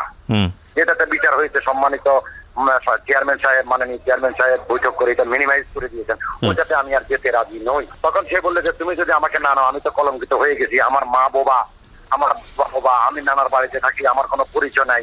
এখন আমার নানি আমাকে প্রথম যে মামলাটা, ওই মামলাটাও সে জেলে ছিল, ওই মামলায় সেও জেলে ছিল 16 দিন, আমি ছিলাম 21 দিন। আমারটা যখন তার এইজ প্রমাণ করে দিল আমার বউ বা আমার ছেলেমেয়েরা বা আমার লোকজনে, তখন মাননীয় আদালত আমাকে জামিন দিয়েছে। এজাহারে তার মামা তার ওই ছোট বোনকে নিয়ে আমার কাছে এসে বললেন যে তুমি একে রাখো, জান্নাতকে বা আমার মাকে ফোন দাও, জান্নাত চলে আসবে। মেয়ের জ্বালায় আমরা অস্থির, মেয়ে হয়ে গেছে, মেয়ে চরিত্রহীন। আমি বললাম যে না মামা, এটা কি বলেন, আমার পক্ষে এটা সম্ভব নয়। এজাহারে তার মামার নাম ছিল, কিন্তু চার্জশিটে তার মামার নাম বাদ দিয়ে সেখানে আমার নাম দিয়েছে। একজনও সাক্ষী দিতে আসে না, কোন মামলায় কে সাক্ষী দিতে আসে। আচ্ছা, সবশেষে আমি আপনার নিশ্চয়ই আপনার বলার অনেক কিছু আছে, আমি আপনাকে বলার জায়গা থেকে, আমি এই জায়গাটা থেকে আমি মনে করি আপনার বলতে দেওয়া উচিত। কিন্তু আমি শেষমেশ যে প্রশ্নটা করতে চাই মানবিক জায়গা থেকে, আমি প্রথম যে ব্যাপারটা আমি আপনাকে পরিষ্কার করি, আমাদের অনুষ্ঠানের উদ্দেশ্য আপনি দোষী না জান্নাত দোষী সেই বিষয়টা প্রমাণ করা না। হ্যাঁ, আমাদের অনুষ্ঠানের উদ্দেশ্য হচ্ছে যে এই রকম একটা অসম প্রেম বা জান্নাত যে কথাগুলো বলেছে বা আপনি আপনার পক্ষ থেকে যে কথাগুলো বলেছেন, মূলত ক্ষতি দুইজনেরই হয়েছে, রাইট? আপনারও ক্ষতি হয়েছে, তারও ক্ষতি হয়েছে। সো এই ক্ষতির বিষয়টা মানুষ জেনে মানুষ যাতে সচেতন হয়, আপনাদের দুজনের কারো দিকে আঙুল তোলা আমাদের অনুষ্ঠানের উদ্দেশ্য না। অনুষ্ঠানের মূল জায়গাটা হচ্ছে মানুষকে সচেতন করা। এবং একই সাথে আপনাকে এটাও বলতে চাই যে আমাদের এই যে আমরা আপনাদের দুজনকে দেখিয়ে মানুষকে সচেতন করছি, আর যদি দোষী বা নির্দোষের ব্যাপারটা থাকে সেটা সম্পূর্ণ এখতিয়ার হচ্ছে কোর্টের। আমরা শুধু কিছু কাগজ পেয়েছি এবং আমরা মনে হয়েছে যে আপনার বক্তব্যটা জানা উচিত, সে অর্থে আপনার বক্তব্যটা জানলাম। এবার আমি আপনাকে কিছু প্রশ্ন করতে চাই। প্রথম কথা হচ্ছে আপনার বয়স, আমি যেটা দেখলাম কাগজে কলমে এখানে 50 বলা হয়েছে। তো হ্যাঁ, তো এই যে 50 বছর বয়স বা যাই বলি না কেন, এইরকম একটা বয়সে থেকে পূর্বে স্ত্রী থাকা অবস্থায়, বাচ্চা থাকা অবস্থায় এরকম একটা আন্ডার এজ মেয়ের সঙ্গে আপনার সম্পর্কে যাওয়ার প্রয়োজনটা কি ছিল? আপনি শুধু এই বিষয়টা বলেন। আমার কোনো প্রয়োজন ছিল না। তার নানি এবং তার নানি যখন যে মামলাটা বিনা দোষে আমাকে এবং তাকে জেলে দিয়েছিল প্রথম মামলাটা, এই মামলার পরিপ্রেক্ষিতে সে জামিন পেয়েছে, আমি জামিন পেয়েছি। জামিন পেয়ে আসার পর সে কার কাছে খবর পেলো আমার জামিন হয়েছে, সে আমাকে টেলিফোনে, আমার ফেসবুকে যাবতীয় টেলিফোন মানে করতে করতে আমাকে অস্থির বানায় ফেলছে যে আমি আপনার কাছে মাপ চাবো, দেখা করবো, এই করবো সেই করবো, অনেক কথা। তখন আমি আমার বউকে জিজ্ঞাসা করলাম যে আমি কি যাবো? বলে তোমাকে এত মান সম্মান, তুমি একটা রাজনৈতিক নেতৃত্ব, তোমার জীবন ধ্বংস করে দিও, তুমি আবার তার সাথে কেন দেখা করবা? আমি বললাম না যাই, নো প্রবলেম, অসুবিধা নাই, তুমি কোনো নোটটা চিন্তা করো না, আমার কোনো ওই ধরনের টেন্ডেন্সি নেই। আমি তাকে মেয়ের মতোই জানতাম ভাই, বুঝছেন? আপনি তাকে মেয়ের মতো জানতেন, সে আপনাকে বিয়ে করতে চেয়েছে, এগুলো কি বিশ্বাসযোগ্য? মানে আপনি বলেন, আপনি যদি একটা রাজনীতি ব্যক্তিত্ব হয়ে থাকেন, মানে আমাকে কি দিয়ে ভাই, আমাকে যদি তার ভয়েস রেকর্ড গুলো আপনি শোনেন, আমার কাছে সব আছে তথ্য। ওরা কিন্তু ওদের গুলা দিয়েছে, আমি কিন্তু আমার গুলা এবং ওদের গুলা দুইটা আপনাকে প্রডিউস করবো। আমার লক্ষ লক্ষ টাকা নিয়েছে, তারা জেলও ছিল, তাদের বিরুদ্ধে আমি মামলা করছি, তাদেরকে আমি জেলও খাটাইছি। কিন্তু তার ভয়েস রেকর্ড গুলা, তার চ্যাটিং গুলা, তার ভিডিও সিডি গুলা যদি আপনি দেখেন, তাহলে আমি তাকে দোষী করি না, কিন্তু তার সম্পূর্ণ দোষ হচ্ছে তার নানি। ডেফিনেটলি। সো এই হচ্ছে জান্নাতের জীবন গল্প। আমি শেষ বেলায় এসে খুব ছোট্ট করে যে কথাটি বলতে চাই সেটা হলো যে জান্নাত কতটুকু ভুল করেছে, কিংবা যে ব্যক্তিটি, যিনি 50 ব্যক্তি জান্নাতের এই জীবনের জন্য দায়ী, যিনি নিজেকে এখনো জান্নাতের স্বামী বলে দাবি করলেন, তিনি কতটুকু ভুল করেছেন সেটা আমাদের আজকের এই অনুষ্ঠানে আঙ্গুল দিয়ে তাদের দুজনকে আঙ্গুল দেয়া বা আঙ্গুল দিয়ে দেখিয়ে দেওয়া আমাদের উদ্দেশ্য নয়। আমরা শুধু বলতে চাই যে জান্নাতের মতো ভুল যেন আপনি না করেন।